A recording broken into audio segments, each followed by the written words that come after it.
Have you ever stopped to think about the recipes your grandparents knew by heart, the ones that have slowly disappeared from our kitchens? For most of the last 100 years, American cooks fed their families from memory, not from a screen. They knew how to stretch a bone into a week of dinners, cure a slab of pork in the smokehouse, coax a tough cut into something a fork could cut, and turn a nearly bare pantry into supper without ever once complaining about it. This is a countdown of 100 of those lost recipes, the everyday dishes that once filled kitchens, from Appalachian hollows to city tenements, from southern porches to Midwestern farm tables. Some you will recognize the moment you hear the name, and your mouth may water before the sentence is even finished. Others faded so quietly that only the oldest hands still remember how they were made. Number 100. Creamed chipped beef on toast. You started with a little jar or a wax packet of dried beef. That salty, paper-thin, dark red meat that kept for months on a shelf without a lick of ice. Your grandmother rinsed it first under warm water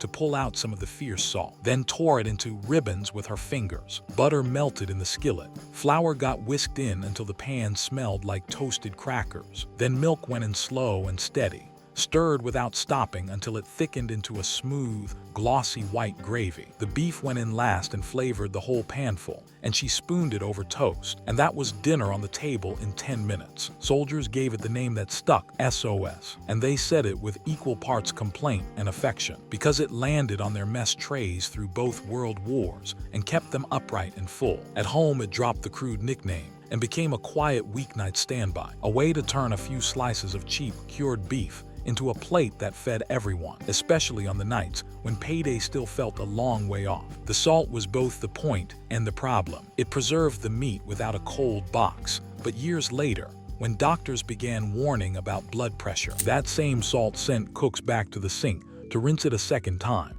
Now you can barely find chipped beef at all, tucked on a bottom shelf if a store even carries it. And most young cooks have never once tasted that creamy, salty comfort over crisp toast. When the cured beef ran low, what other cheap protein came out of a can and got shaped by your grandmother's own hands into something that sizzled? Number 99. Salmon croquettes. A tall can of pink salmon cost next to nothing, always cheaper than the red, and out of it, your grandmother built a supper that looked like she had spent real money at the butcher. She dumped the salmon into a bowl, skin and all, and worked the soft little vertebrae in with a fork until they vanished completely, never once knowing she was folding a week's worth of calcium into the mix. An egg to bind it, a sleeve of saltines crushed fine or a heaping spoon of flour, a good fistful of minced onion, salt and pepper, and then she patted the whole thing into thick oval cakes between her palms and slid them into a cast iron skillet slicked with hot bacon grease. They fried up crackling brown on the outside, soft and steaming within, and the whole kitchen took on the good smell of frying fish and onion. This was Friday food in Catholic homes, when meat was set aside, and everyday thrift food everywhere else. A way to serve fish hundreds of miles from any coast, since a sealed can travel anywhere and waited patiently on the shelf until payday came around. The good was in the price and the sheer ease of it. The hard part was that canned salmon carried a strong, oily flavor some children never learned to love, and the bones, though harmless and soft as butter, put off anyone who thought about them too long. You rarely see croquettes now that fresh fillets fill every case, but a plate of them, hot from the pan with a squeeze of lemon, still tastes like a thrifty cook making magic from a can. When the meat you had was tough instead of tender, how did your grandmother turn a cheap, chewy cut into something a fork could cut clean through? Number 98. Swiss steak. Take the toughest, cheapest slab of round steak at the counter, the kind that would fight your teeth for an hour if you just threw it in a pan. And this old dish tamed it completely. Your grandmother dredged it in seasoned flour, then pounded it hard with the edge of a heavy plate or a notched mallet, driving that flour deep into the meat and breaking down the tough fibers with every blow. That pounding, not the country of Switzerland, is exactly where the name came from the old textile process of Swissing cloth between heavy rollers. She browned the steak until it caught color, laid it in a heavy pot or a deep skillet with sliced onions, and a can or a jar of her own tomatoes. Put the lid on tight and let it go low and slow for 2 or 3 hours until the meat finally surrendered and the tomatoes cooked down into a thick, tangy, clinging gravy. served over a mound of mashed potatoes, or a nest of wide egg noodles. It stretched one cheap cut across a whole family, with plenty of sauce left to spare. This was the reward for patience in a working household. The pot that could sit quiet on a back burner, or in a low oven while everyone was off at church on Sunday morning. The trade was time, plain and simple. It asked for 2 or 3 hours you had to be home to give it, and a busy modern kitchen rarely offers that anymore. You will find it now mostly in old church cookbooks and a few stubborn small-town diners, though the smell of tomato and onion braising slow still says somebody in that house was cooking with love and no money to speak of. From a humble cut braised soft at home, what dish let a plain family feel, for one night, like they were eating in a fine restaurant? Number 97, chicken a la king. This was the dish that made an ordinary Tuesday feel like an occasion worth dressing for. Diced cooked chicken folded into a rich, velvety cream sauce, studded with soft mushrooms, sweet red strips of jarred pimento, and a little green pepper, sometimes with a splash of sherry, stirred in right at the end for a grown-up depth of flavor. Your grandmother kept it warm in the top of a double boiler, so it never scorched, then ladled it over toast points cut into neat triangles, or, if she was truly showing off for company, into a crisp store-bought pastry shell that shattered under the first press of the fork. The pale sauce flecked with red and green looked fancy enough for the finest table, which was exactly the point of it. It gave a home cook a way to take leftover chicken, or the meat pulled from a tough old stewing hen, and dress it up into something that felt like restaurant food without the restaurant prices. Church luncheons and ladies' bridge clubs leaned on it hard, since a big batch could be made ahead in the morning and held warm all afternoon. The upside was pure elegance conjured from scraps. The downside was that heavy cream sauce, which fell out of fashion the very moment lighter eating took hold, along with the canned pimentos and the jarred mushrooms that later cooks came to see as hopelessly dated. It has all but vanished from home tables now, though anyone who grew up eating it still remembers the small, real thrill of a fancy supper, landing on an otherwise plain and ordinary night. Speaking of a creamy sauce doing all the heavy lifting, what one-dish supper put a can of soup, a can of fish, and a bag of noodles together and quietly fed the whole neighborhood? Number 96,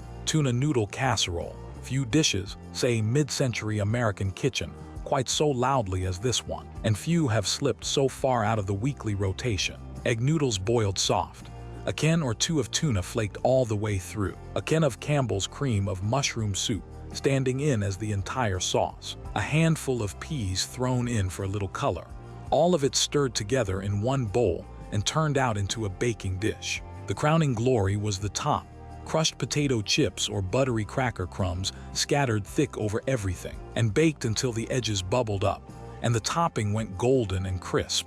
It came out of the oven hot and creamy underneath with that salty crackle up top, and it fed a big family for the price of a couple of cans. This was Friday night in a lot of homes, and payday is still a week-off night in a lot more. A casserole that asked nothing of the cook but a can opener in a hot oven. Up in the Midwest, they called this whole family of dishes hot dish, and every church basement had a dozen versions. The genius of it was that can of cream of mushroom soup, which for 40 solid years turned almost anything it touched into a familiar, comforting supper. The catch was that it leaned entirely on processed cans, and as fresh, from-scratch cooking came back into style, the tuna casserole got left behind as a dated relic of another time. Plenty of people still make it in secret, that soft, salty comfort they will not quite admit to loving out loud. From the mild and the creamy, let us turn now to a dish so bold that most of the children in the house dreaded the very smell of it. Do you remember it? Number 95, liver and onions. The word alone could clear a kitchen in seconds, but this was honestly one of the most nourishing suppers a poor family ever set on the table. Your grandmother sliced beef or calf liver thin as a magazine, dredged the slices in seasoned flour, and laid them in a skillet slicked with bacon fat, cooking them fast and hot so they stayed just barely pink in the middle, instead of turning to gray shoe leather. Right beside them, a whole mountain of sliced onions cooked down slow and patient until they went soft, sweet, and deep golden, and often a few strips of bacon crisped up on the side to crumble over the top. The onions did all the diplomatic work, their caramelized sweetness softening the strong, mineral, almost metallic tang of the liver. Cheap at the butcher precisely because so few people fought over it. Liver was packed with iron and vitamins, and mothers served it on purpose to build up children who looked pale or ran down. That was the whole quiet tension of the dish. It was some of the very best nutrition money could buy, and a good number of kids hated every single bite of it. Cooked carelessly, left a minute too long in the pan, it went gray and grainy and earned every last complaint. Cooked right, tender and just past pink under a warm blanket of sweet onions, it could turn a skeptic into a believer. You will rarely see it on a menu now, and rarer still on a home stove, a casualty of changing tastes more than anything about the price. When real chicken cost more than pork did, how did a clever cook fake a whole drumstick out of something else entirely? Number 94. City Chicken. Here is one that puzzles anyone who hears the name for the very first time, because there is no chicken anywhere in it at all. In the smoky mill towns of the industrial North, Pittsburgh, Cleveland, and Detroit chief among them, pork and veal were often cheaper at the butcher than a whole bird. So cooks cut those meats into neat cubes, threaded them onto short wooden skewers, and shaped each one to look like a little chicken leg.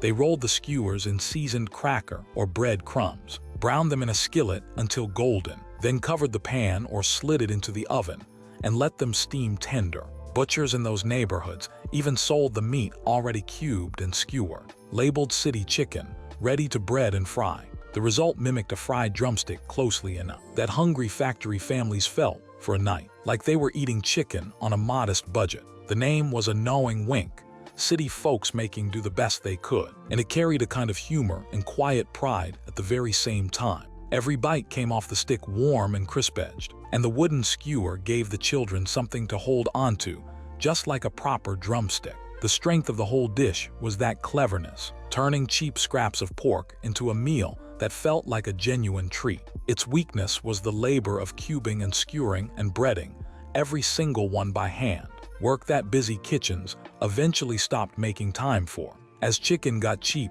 and plentiful after the war, the whole reason for city chicken disappeared, and the dish went right along with it, surviving now mostly in the fond memories of old immigrant neighborhoods. Sticking with the playful names, what supper looked like a nest of little creatures, with sharp quills poking right out of the sauce. Number 93. Porcupine meatballs. Children loved the name, and that was honestly half the reason this stretched supper stayed on so many tables through the lean years. Your grandmother mixed a single pound of ground beef with a good full cup of raw white rice, a little grated onion, salt and pepper, rolled the mixture into balls between her palms, and simmered them low in a pot of tomato sauce, or a can of Campbell's tomato soup thinned out with water. As the rice slowly cooked inside each ball, every grain swelled and pushed its little tip out through the surface of the meat, so the finished meatballs bristled all over like tiny porcupines. That was the whole clever trick of it, and it let a single pound of cheap beef feed a big family,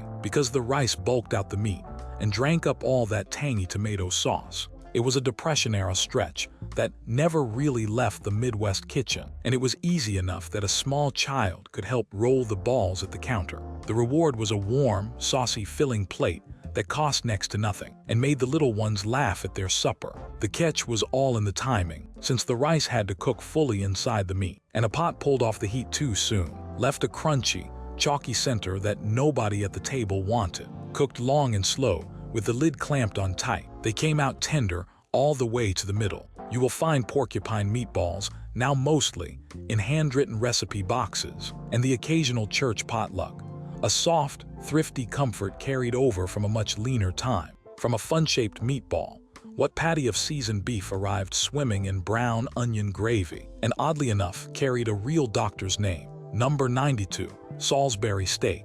Long before it was a frozen tray, with its own little compartment for the peas, this was a real home supper, with a real history behind the name. It was named for Dr. James Salisbury, a 19th century physician who preached to anyone who would listen that lean chopped beef was good for the health, and home cooks took the idea and ran with it for generations. Your grandmother seasoned ground beef with grated onion, a little beaten egg and cracker, crumbed to hold it all together, and shaped it into thick oval patties, heartier and taller than any hamburger. She browned them hard on both sides for deep flavor, then built a rich brown gravy, right there in the same pan from the drippings, a spoon of flour, and a heap of sliced onions, and let the patties simmer down in it until they went tender and the gravy turned deep and savory. Ladled over a scoop of mashed potatoes, it was pure comfort on a plate, a way to make a small amount of ground beef taste like a proper steak dinner. The strength was exactly that transformation: cheap ground meat, dressed up in gravy into something that felt substantial and satisfying. The weakness came much later, when the Swanson TV dinner version turned the good name into a punchline, and the honest homemade original got forgotten right behind it. Made fresh in a cast iron pan on a cold night, with real onion gravy spooned over the top. It still beats anything from a freezer aisle by a country mile. From ground beef shaped into patties, what did a thrifty cook do with ground ham to turn last Sunday's leftovers into a whole new roast? Number 91. Ham loaf. When a big holiday ham had been carved down to nothing, and there was still good sweetmeat clinging stubbornly to the edges and the bone, thrifty cooks did not let a scrap of it go to waste. They ground it. Your grandmother mixed the ground ham with a little ground fresh pork to keep the whole thing moist, bound it together with egg, milk, and cracker crumbs, and pressed it firmly into a loaf pan just like a meatloaf. Over the top went a glaze of brown sugar, a good spoon of mustard, and a splash of vinegar, which baked down over the hour into a sweet and tangy crust that crackled and caramelized at the corners. The whole loaf sliced clean and neat, and served a real crowd, sweet and salty and rich all at the same time. This was Pennsylvania Dutch and Midwestern church supper food at its finest, the kind of dish that showed up at Sunday dinners and funeral luncheons alike, because it fed many people cheaply and traveled well in a covered dish across town. The reward was that sweet, sharp glaze playing against the salty ham, a flavor that people who grew up on it still get a little misty remembering. The trouble was that it depended on a butcher willing to grind ham for you, or a family with a hand grinder clamped to the edge of the kitchen table, and both of those grew scarce as the years passed. Ground ham is genuinely hard to buy now, and ham loaf has mostly faded from the American table right along with it. From a loaf shaped by American hands, what tender bundles of meat and rice came wrapped up in cabbage, leaves straight from the old country. Number 90. Stuffed cabbage rolls. In Polish, Ukrainian, and Hungarian homes, these tender little bundles were Sunday itself, and the whole family could smell them cooking from the moment they stepped through the front door. Your grandmother softened a whole head of cabbage in a pot of boiling water until the outer leaves peeled away limp and pliable,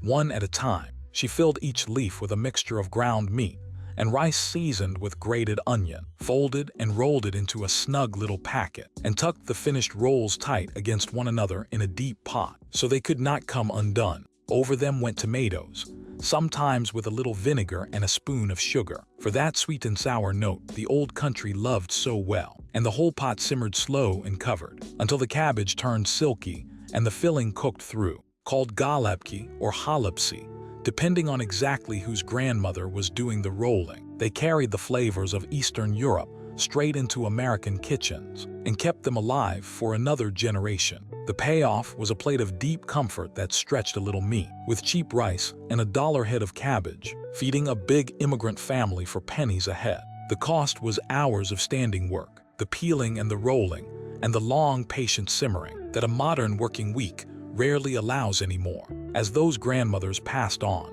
so did the standing Sunday ritual, and the rolls quietly became a holiday memory instead of a weekly meal. From wrapped bundles simmered slow, what gentle stew turned a tough old laying hen into a pale, savory gravy poured over noodles. Number 89. Chicken fricassee. This was the old answer to a bird that was simply too tough and stringy to roast, and it turned that hen into something a whole family looked forward to all week long. Your grandmother cut the chicken into serving pieces and cooked it gently in water or broth with an onion and a little celery. And here was the key: she never browned it dark, so the meat stayed pale and pulled tender right off the bone. Then she thickened the rich cooking liquid into a light, creamy gravy, sometimes with a little milk or a beaten egg yolk whisked in at the end to smooth it, and served the whole thing over egg noodles, rice, or split biscuits. It filled the kitchen with the plain, deep, honest smell of chicken and onion cooking low and slow, the smell of Sunday drawing near.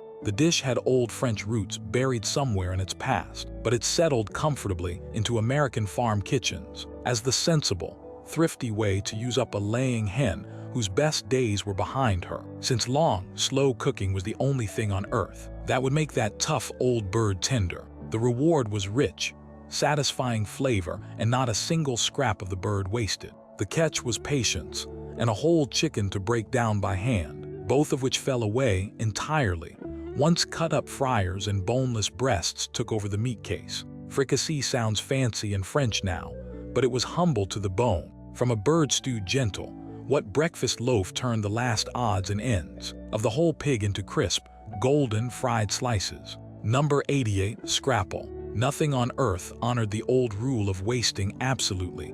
Nothing quite like Scrapple, the Pennsylvania Dutch answer to a freshly butchered hog. After all the good cuts had been taken and set aside, the trimmings and scraps were simmered down for hours, the meat picked carefully from the bones, and the rich, gelatinous broth thickened with cornmeal, and often a little buckwheat flour, into a thick seasoned mush, spiced up with sage and black pepper. Your grandmother poured that hot mush into a loaf pan and let it set up firm in the cold pantry overnight. In the morning she turned it out, sliced it thick, and fried the slices in a hot skillet until they formed a deep brown crust that crackled and shattered against a soft, savory center, served with a drizzle of syrup, a smear of apple butter, or a shake of ketchup depending on the household. It was a working farmer's breakfast that stuck to your ribs clear through a long morning of chores. This was nose to tail eating a full century before anyone thought to give it a fancy name. Born of a frugal, faithful people who genuinely believed it was a sin against God to waste what an animal had given. The strength was that deep thrift and that crisp, sage-scented flavor. The weakness, for squeamish modern eaters, was knowing exactly which parts of the pig went into the pot. Outside its home region, around Philadelphia, Scrapple has all but disappeared from the breakfast plate. From a humble breakfast slice, what creamy, buttery stew turned a handful of oysters into a cherished Christmas Eve tradition. Number 87, Oyster Stew. On Christmas Eve, in far more homes than you would ever guess, the whole supper was a simple pot of milky oyster stew, and the plainness of it was the entire beauty. Your grandmother melted a good, generous lump of butter in a heavy pot, slipped in fresh shucked oysters along with their briny liquor, and cooked them just until their delicate edges began to curl and ruffle. Then she poured in warm whole milk, sometimes a little cream for a richer night, warmed it all through gently, without ever once letting it come to a boil, and finished it with salt, a few grinds of pepper, and a dusting of paprika across the top for color. That was the whole of it. No thickening, no flour, no fuss at all. Just tender oysters floating in a warm, faintly briny milk that tasted of the sea and of good butter. Hard as it is to believe now, oysters were once cheap and everywhere, hauled inland by the barrel on ice, so even modest families could afford a big holiday potful without a second thought. The reward was that pure, delicate flavor and the ritual of it. The very same pot on the very same night, year after year after year. The difficulty came later, as the great oyster beds thinned, and oysters grew scarce and dear, and a dish that was once honest thrift food turned into an expensive rarity. Fewer families keep the tradition alive now, but the ones who do will tell you flat out that Christmas simply does not begin until that stew is on the stove. From a special occasion pot, what everyday soup earned all its deep richness from a single leftover holiday ham bone. Number 86, Split Pea Soup. When the Easter or Christmas ham had finally been picked clean down to the bone, that bone did not go anywhere near the trash. It went straight into a pot, and it became the very soul of this thick green soup. Your grandmother covered a bag of dried split peas with water, dropped in that ham bone with its clinging bits of sweet meat, added a chopped onion and a carrot or two, and let the whole thing simmer away for hours on a low flame. The peas slowly dissolved into a smooth, heavy porridge, and the bone gave up every last trace of smoke and salt it had into the pot. By the end, it was thick enough to stand a spoon straight up in, deeply savory, and it cost almost nothing at all beyond the bone she already had sitting in the icebox. This was practical eating at its very finest, the honest second life of a holiday dinner, and it fed a family for days on end. tasting even better on the third day than it had on the first. The good was in that richness pulled patiently from a bone that would otherwise have been waste. The only real drawback was time, the long, unhurried simmer that a modern schedule fights against at every turn. Green split peas or yellow, made with a ham bone or a smoked hock. Nearly every culture and country had its own beloved version of this soup, and nearly every one of them has faded from the weekly table. From a soup built entirely on a bone, what garden vegetable did cooks hollow out and stuff full in the very height of summer? Number 85. Stuffed green peppers. When the garden was hanging heavy with bell peppers in the late days of summer, this was exactly how a family kept up with the harvest before it went soft on the vine. Your grandmother sliced the tops off firm green peppers, cleaned out all the seeds and white ribs, and blanched the empty shells in boiling water just until they gave a little. She filled each one to the brim with a mixture of ground beef, cooked rice, grated onion, and seasoning, all bound together with tomato, stood the peppers upright and shoulder to shoulder in a baking dish, spooned more tomato generously over the tops, and baked them until the peppers slumped tender and the filling set firm. They came out of the oven glistening and steaming, the pepper gone soft and sweet, the meat dry center savory and moist all the way through, just like porcupine meatballs and cabbage rolls before it. This was one more clever way that cheap rice stretched a small bit of beef to feed a whole crowd, and the peppers themselves came free from the backyard row. The strength of the dish was that it used up a summer glut of peppers and made a complete, tidy meal in one edible package. The weakness was that it needed a hot oven going for the better part of an hour, which was no small thing to ask of an August kitchen already sweltering in the heat, and it fell out of favor as garden cooking gave way to grocery convenience. You still see it turn up now and again, but it is a long way from the summer staple it once was in every household. From a garden vegetable stuffed at its peak, what humble cut of meat did Old Country cook simmer whole for hours, then slice thin for the very finest sandwiches? Number 84. Beef tongue. Set aside for a moment whatever you think you feel about the word, because a well-cooked tongue was honestly one of the tenderest, most economical meats a family ever laid on a slice of rye bread. Your grandmother covered a whole beef tongue with water in her biggest pot, added an onion, a bay leaf, and a scattering of peppercorns, and let it simmer low and patient for 3 or 4 hours until a fork slid in with no resistance at all. While it was still steaming hot, she peeled off the rough outer skin, which slipped away in whole sheets under her fingers, and underneath was smooth, rosy, fine-grained meat she could slice thin as paper. Piled high on rye with a swipe of good mustard, it made a deli sandwich that cost a small fraction of roast beef at the counter. In Jewish delicatessens, in German kitchens, and in Mexican homes where it became lengua for tacos, tongue was genuinely prized, not pitied, because that long, slow cooking turned a cheap, tough cut into something silky and rich beyond its price. The strength was that flavor and that thrift, one single tongue feeding a whole family for the better part of a week.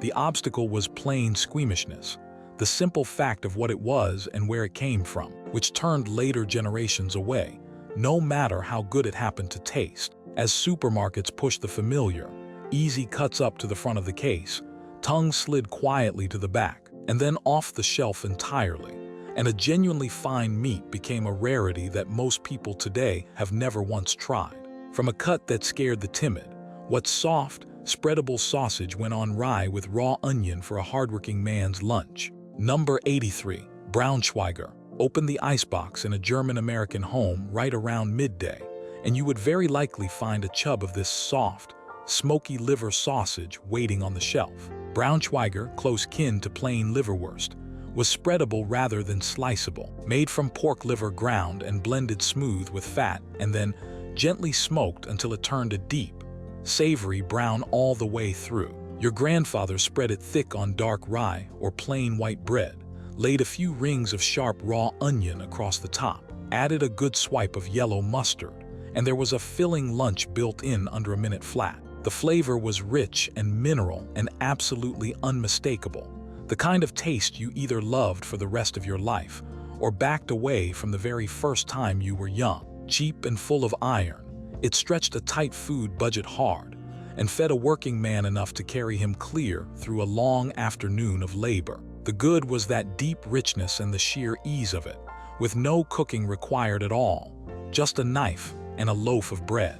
The hard part was the same thing that shadowed all the organ meats: a strong, insistent flavor and the plain knowledge of what liver is, both of which steadily narrowed its audience as the decades passed. You can still track it down in the cold case if you look carefully, but few young shoppers ever reach for it, and the standing daily lunch it once anchored has quietly gone away. From a spreadable lunch, what humble tail-end cut of beef braised for hours into a stew so rich the very broth turned to silk. Number 82. Oxtail stew. The tail was the very last part of the whole steer anyone thought to cook, sold cheap at the butcher for exactly that reason. And yet in the right hands, it made a stew richer and deeper than any expensive roast on the counter. Your grandmother had the butcher cut the tail crosswise into thick, knobby segments, browned them hard in a heavy pot until they caught a deep color, then covered them with water and added onion, carrot, and a little seasoning.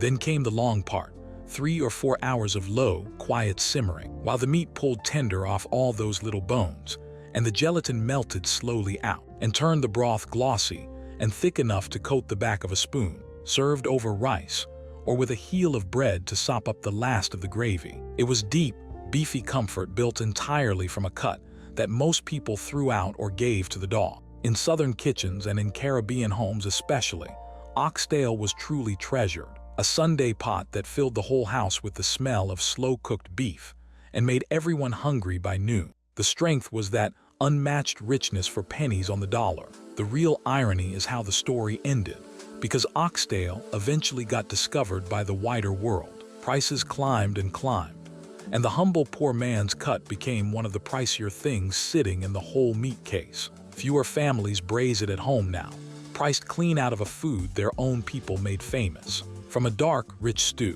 what bright red side dish woke up a drab, plain plate with a sweet and sour shine? Number 81. Harvard Beets. Against the browns and the whites of an everyday working supper, a bowl of these glowing red beets was a genuine jolt of color and a real jolt of flavor. Your grandmother cooked sliced beets, fresh dug from the garden row or straight out of a can in winter, then made a quick sauce of sugar, vinegar, and a little cornstarch, cooking it until it turned clear and glossy, and folded the beets in until every single slice wore a shining, sweet and sour glaze. The taste was bright and tangy and just sweet enough, the vinegar cutting clean through the deep earthiness of the beet. Nobody quite agrees to this day where the name actually came from, so there is no story worth inventing to fill the gap. But the dish was a genuine fixture on tables from New England clear through the Midwest for generations of families. The reward was that pop of color and acid that lifted an otherwise heavy,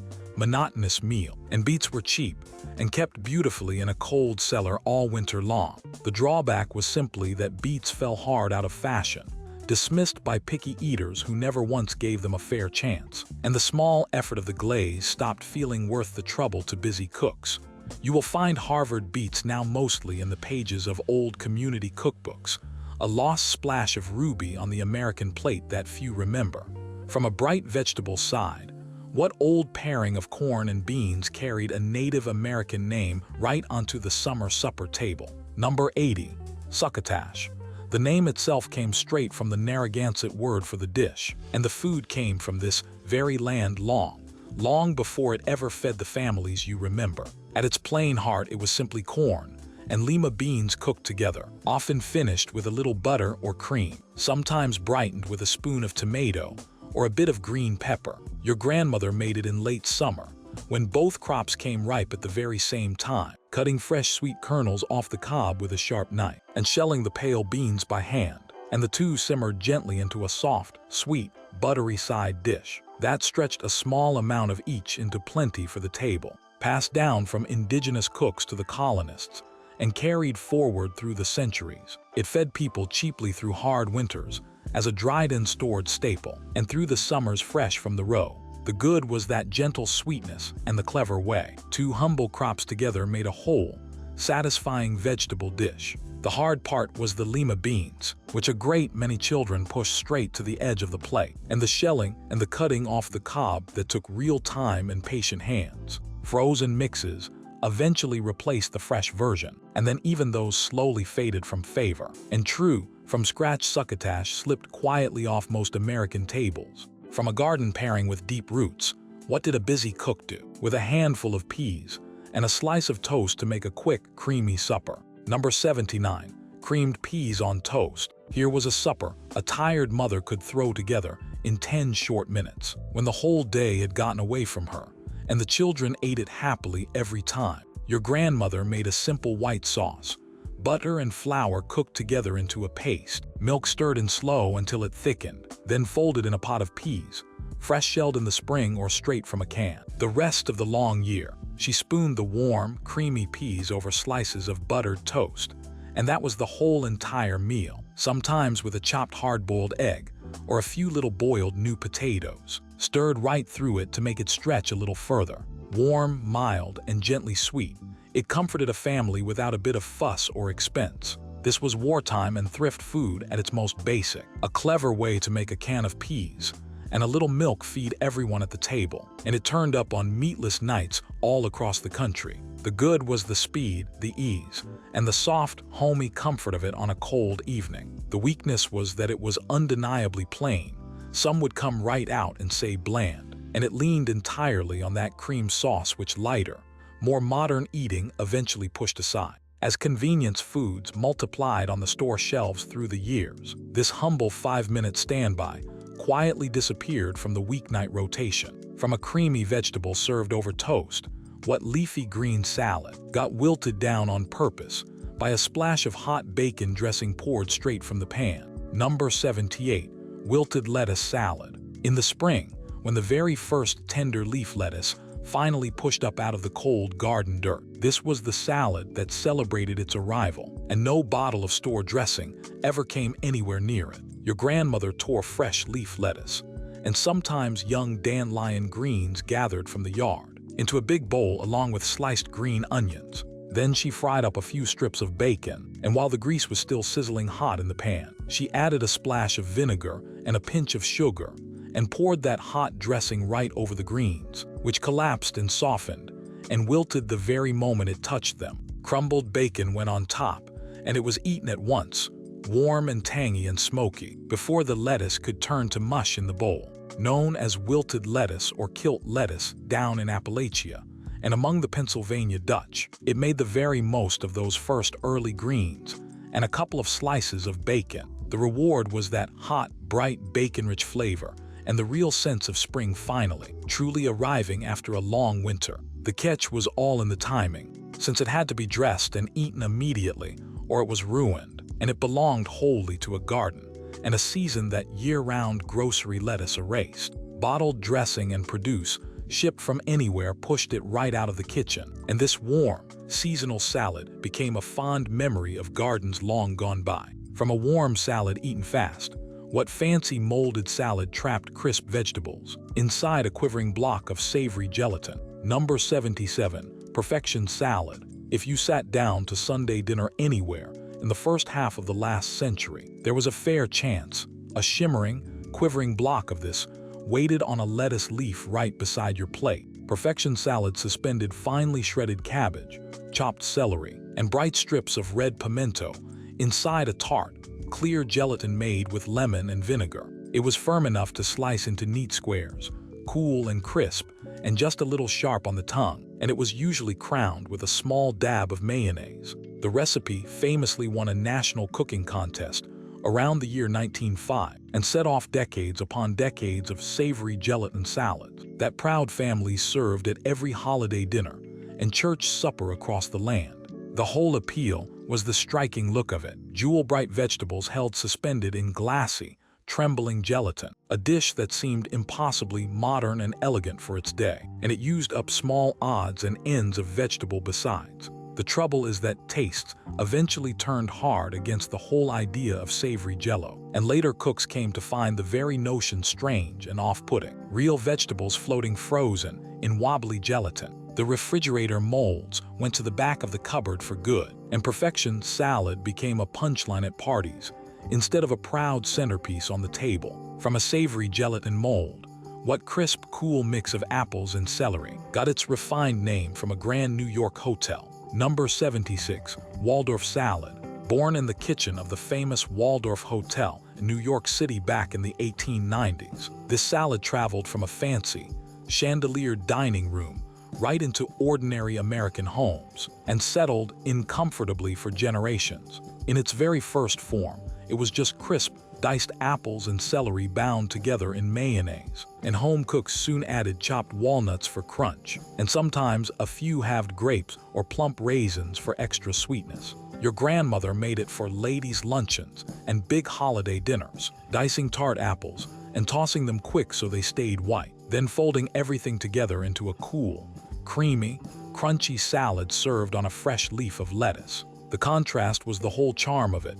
Sweet apple against savory mayonnaise, soft against crisp and crunchy. The good was just how simple and refreshing it was, and how a few common, cheap ingredients suddenly felt dressed up and special. The weakness was that the apples browned if the salad sat out too long, and that heavy, rich mayonnaise dressing, like so many others on this list, fell steadily out of favor as American tastes lightened over the years. It lingers here and there on a holiday table, but the everyday Waldorf that once graced luncheons and Thanksgiving spreads has largely gone quiet. From a crisp apple salad, what sweet, cool mix of oranges and coconut was so beloved it got called the food of the gods. Number 75, ambrosia. On a southern holiday table, this was the dish the children eyed hungrily all the way through dinner, waiting impatiently for the sweet part of the meal that somehow doubled as a salad. Ambrosia layered fresh orange segments with shredded coconut and very often crushed pineapple, all tossed light and set to chill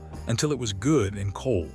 Over the years, cooks folded in little marshmallows and dotted the top with bright maraschino cherries, and some families spooned in a bit of sour cream or whipped cream to bind the whole thing together. The name itself meant the food of the gods, and to a hungry child it very nearly was. Sweet and cool, and bright with fresh citrus in the dead of winter. Your grandmother made it a day ahead and kept it cold in the icebox, and it appeared faithfully at Christmas and Easter dinner every year, as reliable as the ham itself. The reward was that fresh, sweet, sunny flavor in the very heart of winter, back when a crate of oranges was a genuine holiday luxury, shipped all the way up from Florida. The change came slowly as fresh fruit grew ordinary and cheap year-round, and the heavier canned and marshmallow versions came to seem old-fashioned and overly sweet to younger folks. The pure, simple orange and coconut original quietly slipped away from most tables. From a sweet fruit dish, what golden fritter turned a plain can of corn into something crisp and hot straight out of the skillet? Number 74, corn fritters. When the corn came in thick off the summer stalks, or even when a lone can was all a cook had in the cupboard, these little fried cakes turned it into a genuine treat. Your grandmother stirred whole kernels or creamed corn into a simple batter of flour, egg, and milk, then dropped generous spoonfuls into a skillet of hot fat and fried them until they puffed up golden and crisp all around the ragged edges. Some families ate them savory, salted and peppered right alongside the supper, while others dusted them with powdered sugar or drizzled them with syrup and called them something awfully close to dessert. Crunchy on the outside and soft and sweet with corn all through the middle, they cost next to nothing and used up whatever corn happened to be on hand at the time. This was farm cooking and thrift cooking at its most cheerful, a happy way to make the summer harvest or a plain winter can feel like a special occasion. The good was that lovely crispness and the real versatility, sweet or savory, depending on the mood at the table. The drawback was that deep skillet of hot fat, which later, more health-minded cooks turned away from, and the way packaged convenience foods slowly crowded out all the little from-scratch pleasures like this one. Corn fritters faded from the everyday supper table, kept barely alive now mostly at county fairs and a few old country diners. From one fried garden treat, what unripe fruit did Southern cooks slice, coat in cornmeal, and fry up before it ever had a chance to turn red on the vine? Number 73, fried green tomatoes. At the very tail end of summer, when the first frost was threatening, and the vines still hung heavy with hard green tomatoes that would never ripen fully in time. Nothing on that plant went to waste in a thrifty kitchen. Your grandmother sliced those firm green tomatoes good and thick, dredged them in seasoned cornmeal, and fried them in a hot skillet until the coating turned crisp and deep golden, and the tart tomato inside went hot and just barely tender, sprinkled with a little salt and eaten straight from the pan. While they were still sizzling, they were sharp and crunchy and completely their own thing, nothing at all like a soft, ripe tomato. This was practical Southern cooking at its cleverest, a way to rescue a whole crop the coming frost was about to claim for good, and it turned an unripe nuisance into a genuinely beloved regional dish. The reward was that bright, tangy crunch and the deep satisfaction of wasting not one single tomato off the vine. The only real cost was the frying itself and the cornmeal dredge. Small things, though the dish faded anyway, as fewer and fewer people kept the big gardens that left them with green tomatoes to save in the fall. It has survived better than most everything else on this list, but the everyday version your grandmother fried up by the plateful has grown surprisingly scarce. From a fried garden rescue, what dish layered thin-sliced potatoes in a rich, creamy sauce and baked them slow, long before any box on the shelf ever promised the same thing? Number 72. Scalloped potatoes. Before a cardboard box ever promised the very same thing in 20 easy minutes, this was a real labor of thin knife work and patient baking, and it tasted like every bit of that effort. Your grandmother peeled a pile of potatoes and sliced them thin as coins by hand, layered them in a buttered dish, dusting each and every layer with flour, salt, pepper, and small dots of butter, then poured whole milk over the whole business until it just showed between the top slices. Into a slow oven it went for an hour or more, until the potatoes went completely tender and the milk and flour thickened up around them into a bubbling, gold-encrusted cream.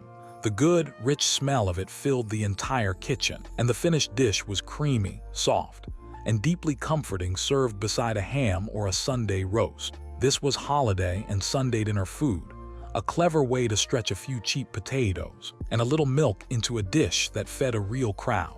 The good was that creamy, from-scratch homemade richness that no boxed mix has ever once managed to match. The cost was the slicing and the long, slow bake, which was exactly the effort the instant version was invented to skip entirely. Scratch scalloped potatoes still appear at some holidays, but the everyday homemade dish has largely given way to convenience and the box. From a creamy potato bake, what pot of beans baked all the day long in molasses gave a whole American city its lasting nickname. Number 71. Boston baked beans.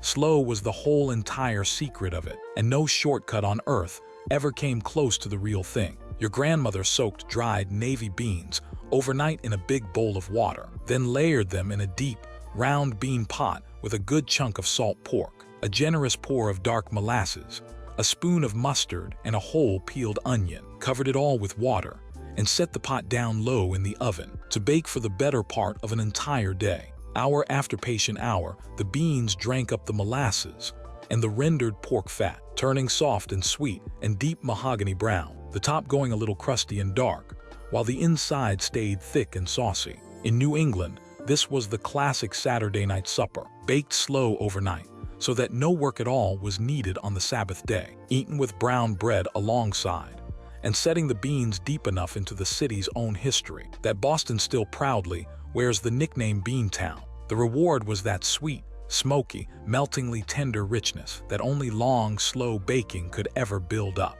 The cost was time, all that time, the overnight soak in the all-day oven that a fast, modern week simply has no room left for. Canned versions eventually took over the shelves entirely, and the real molasses-baked pot became a genuine rarity. From a slow-baked bean pot, what dish of humble peas and rice brought good luck to the new year in low-country kitchens across the South? Number 70. Hoppin' John. On New Year's Day all across the South, a big pot of this simmered on the stove for luck and prosperity in the year ahead, and it carried a history far older and far prouder than the holiday it graced. Hoppin' John cooked black-eyed peas and rice together with a piece of smoked pork, a hog jowl or a good ham hock, until the peas went creamy and the rice drank up all that deep, smoky flavor, It came directly out of the kitchens of enslaved and free black cooks in the Carolina and Georgia Lowcountry, where West African rice knowledge and hardy field peas met and married, and it fed families as everyday sustenance for generations long before it ever became a lucky New Year's ritual. Served up with a mess of greens on the side for wealth, and a wedge of cornbread to sop the pot clean, it made a complete, deeply satisfying meal from the very cheapest of ingredients. The reward was that flavor and that heritage together, a dish born of real skill, and endurance and hard-won pride. The only cost was the piece of pork, and the time to let it all simmer down, both of them modest. Hoppin' John's survives at the new year in a great many homes, but the everyday pot of it has thinned out over the years, and the deep story behind it deserves to be told right and honored every time. From a pot of peas and rice, what green vegetable did Southern cooks slice up and fry to finally tame its slippery reputation? Number 69. Fried okra. Okra came to these shores in the holds of slave ships out of West Africa, and black Southern cooks made it a true cornerstone of the whole region's table. Some folks balked hard at its slippery, ropey texture when it was stewed down in a pot, so frying became the answer that finally won just about everyone over. Your grandmother sliced fresh-picked okra into little rounds, tossed them in a bowl of cornmeal until each one was coated, and fried them in a hot cast iron skillet until every little wheel turned crisp and deep golden and lost every last trace of its slick. Salted straight from the pan while they were still too hot to hold, they were crunchy and nutty and disappeared off the plate just about as fast as she could fry the next batch. This was garden food at its absolute peak, a way to use a hardy plant that thrived in the brutal southern heat when little else in the row would, and it turned a divisive, tricky vegetable into a genuinely beloved one. The good was that crispness and that flavor, and the way a free-growing backyard plant fed a whole family well. The cost was the frying and the fresh okra itself, which grocery freezers eventually replaced with a sad, soggy, breaded imitation in a bag. Fresh fried okra straight from the summer garden has grown scarce, and a whole lot of people today only know the frozen kind. From a fried southern staple, what pot of slow-cooked greens gave up a broth so rich and good it earned its very own name? Number 68. Turnip greens with pot liquor. The greens were only half the gift of this dish, and the broth was the whole other half, and a wise cook knew better than to waste a drop of either one. Your grandmother washed the turnip or collard greens leaf by leaf under cold water, grit and all, then simmered them low and slow for a good long while with a piece of smoked pork, a ham hock, or a hunk of stricoline fatback, until those tough green leaves went completely silky and dark. The rich liquid left behind in the bottom of the pot liquor, was thick with vitamins cooked right out of the greens and heavy with smoky pork flavor, and it was genuinely treasured in its own right, sopped up with a hot wedge of cornbread or drunk straight down from the bowl. In black Southern kitchens especially, this was everyday nourishment and a New Year's Day tradition both, a mess of greens standing in for folding money in the year to come. The reward was that deep, satisfying flavor and real, honest nutrition pulled out of cheap greens and a little scrap of pork. The cost was the careful washing and the long simmer, and the way younger cooks eventually came to see a pot of greens as old-fashioned and slow. The dish holds on strong in the South, but the old reverence for pot liquor, the knowing better than to ever pour it down the drain, has faded. From a pot of tender greens, what homely winter root got boiled soft and mashed into a peppery, golden-side dish? Number 67. Mashed rutabaga. The rutabaga was never once glamorous, just a big, waxy, yellowish root that kept quiet in a cold cellar all winter long, and that very keeping quality was exactly what made it so precious to a farm family. Your grandmother peeled off the thick, tough skin with a sturdy knife, cut the dense flesh into rough chunks, boiled it good and soft, and mashed it up with butter, salt, and plenty of black pepper, sometimes mashing a potato or two right in with it to smooth out the texture. The result was golden and just a little sweet, with a gentle, peppery bite to it. A warm side dish for a cold night when every last fresh vegetable was long gone from the garden. Called swede or yellow turnip, depending on exactly where your people had come from. It anchored winter meals and holiday tables all across the northern states and in immigrant communities. The good was that it kept for months in the cellar and gave a family a real vegetable deep into the dead of winter for almost no money at all. The hard part was the peeling, since that tough, waxy skin fought back against the knife, and the plain fact that rutabaga fell right out of the modern shopping cart entirely somewhere along the way. Most people under a certain age today have never once tasted it or even held one. From a humble winter root, what did a thrifty cook do with home canned tomatoes and a few slices of stale bread to make a sweet, soft side? Number 66. Stewed tomatoes with bread. All the long summer, your grandmother put up tomatoes in glass jars by the dozen, and all the long winter she opened them back up one at a time. And this was one of the very simplest and best things she made out of them. She poured her home-canned tomatoes into a pot, warmed them through, then stirred in torn pieces of stale bread, a spoon of sugar to cut the natural acid, a good pat of butter, and salt and pepper to taste. The bread swelled and softened, and thickened the tomatoes into something that landed somewhere between a side dish and a soup, sweet and tangy, and deeply comforting on a cold day. It brought a real taste of ripe, August right into the middle of a gray January, and it used up bread that had gone too dry for any sandwich. This was thrift and preservation working hand in hand at the table. Garden tomatoes and leftover bread turned together into a warm, satisfying dish for almost nothing at all. The reward was that bright, summery tomato flavor in the very coldest months, and the soft, homey comfort of the stewed bread. The cost was small, really only the canning done back in the heat of summer, but home canning itself faded away over the decades, and this humble dish went right along with it. From a warm tomato side, what dark, nutty pancake rose up from a batter that a cook kept alive and bubbling all winter long? Number 65. Buckwheat griddle cakes. On a bitter cold winter morning up north, the smell that pulled you straight out of a warm bed was these dark, earthy cakes, browning away on a hot griddle. Buckwheat is not truly a wheat at all, but a hardy little plant that grew well where almost nothing else would, and its dark flour made a pancake with a deep, nutty, almost tangy flavor all its own. Your grandmother kept a batter crock going all through the cold season like a sourdough starter, saving back a bit of the risen batter every single morning to start the very next days. So the cakes always had a gentle, pleasant sour lift to them. She poured them out thin onto the griddle, cooked them until the edges laced and browned, and served them piping hot with butter and syrup or a good dark pour of sorghum. The reward was that hearty, warming, satisfying flavor and the real thrift of a grain that thrived even on poor, worn-out soil. The cost was the daily fuss of keeping that batter alive and fed through the winter, and the strong, assertive taste itself, which milder modern palates eventually set aside in favor of fluffy white pancakes from a box. Buckwheat cakes, once a genuine winter institution across the whole North, have very nearly vanished from the breakfast table. From a dark winter pancake, what cornmeal breakfast got poured into a pan, chilled overnight, sliced, and fried until it was crisp. Number 64. Fried cornmeal mush.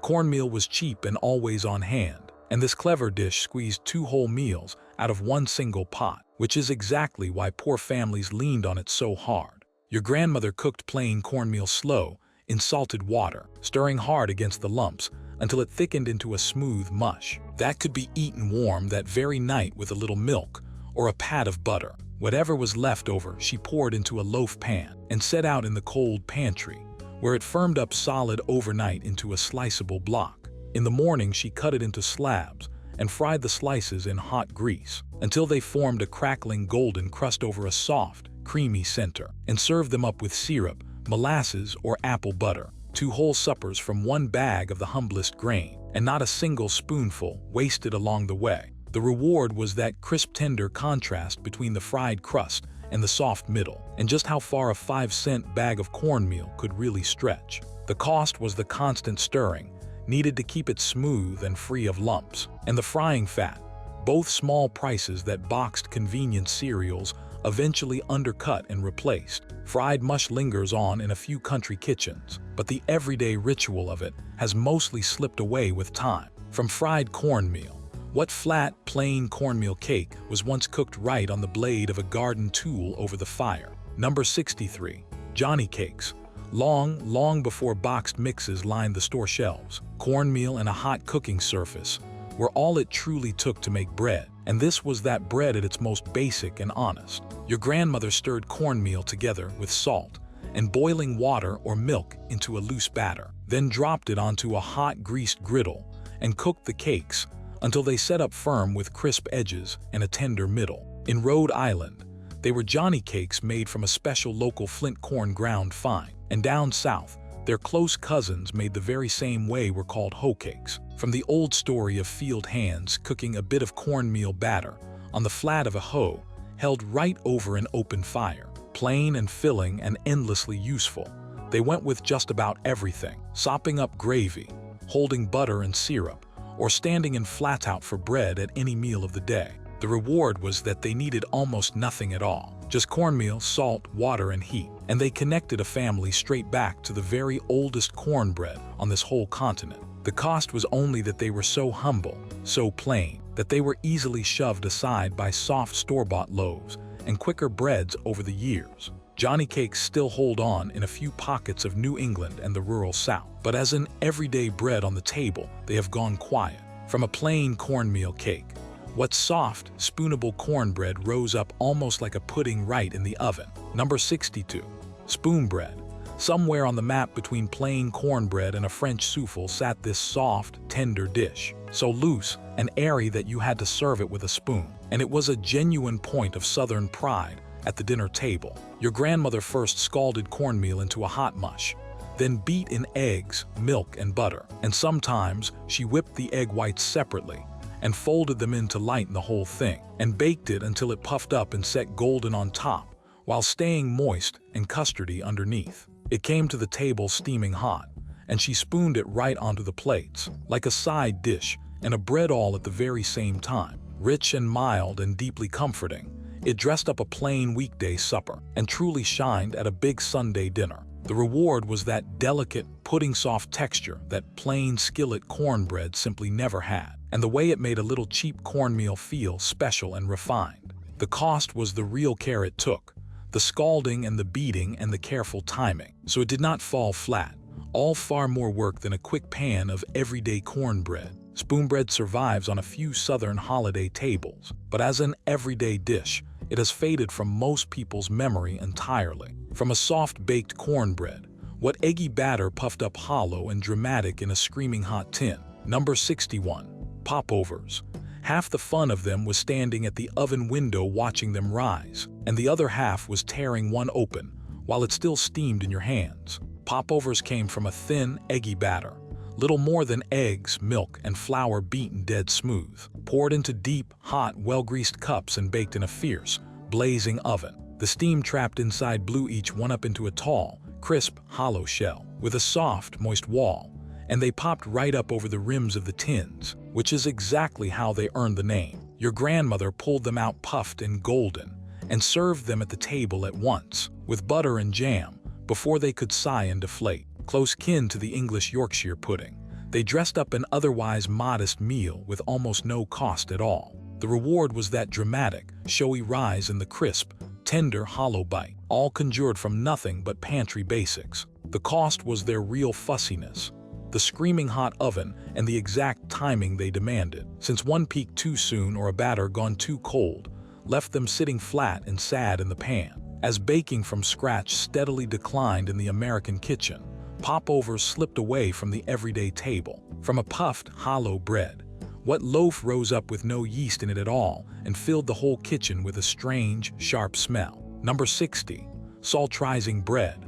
This is honestly one of the strangest and most nearly lost breads in all of America, and the people who made it were quietly pulling off a small daily miracle in their own kitchens. Out on the frontier, where store yeast was unreliable or simply could not be had at all, cooks raised their bread with a live starter fermented from cornmeal, milk, or grated potato, left warm overnight to catch the wild bacteria in the air. That living starter gave off a distinctive, pungent, almost cheesy aroma that filled the whole house, downright off-putting to some folks, and beloved by anyone raised up on it. Your great-grandmother nursed that finicky starter along at just exactly the right warmth, then worked it into a dense, fine crumbed loaf that toasted up beautifully and tasted like absolutely nothing else on the table. The reward was real bread in a place and time where yeast simply could not be had, a genuine triumph of patience and hard-won know-how. The cost was just how temperamental the whole thing was, since a starter kept a touch too cool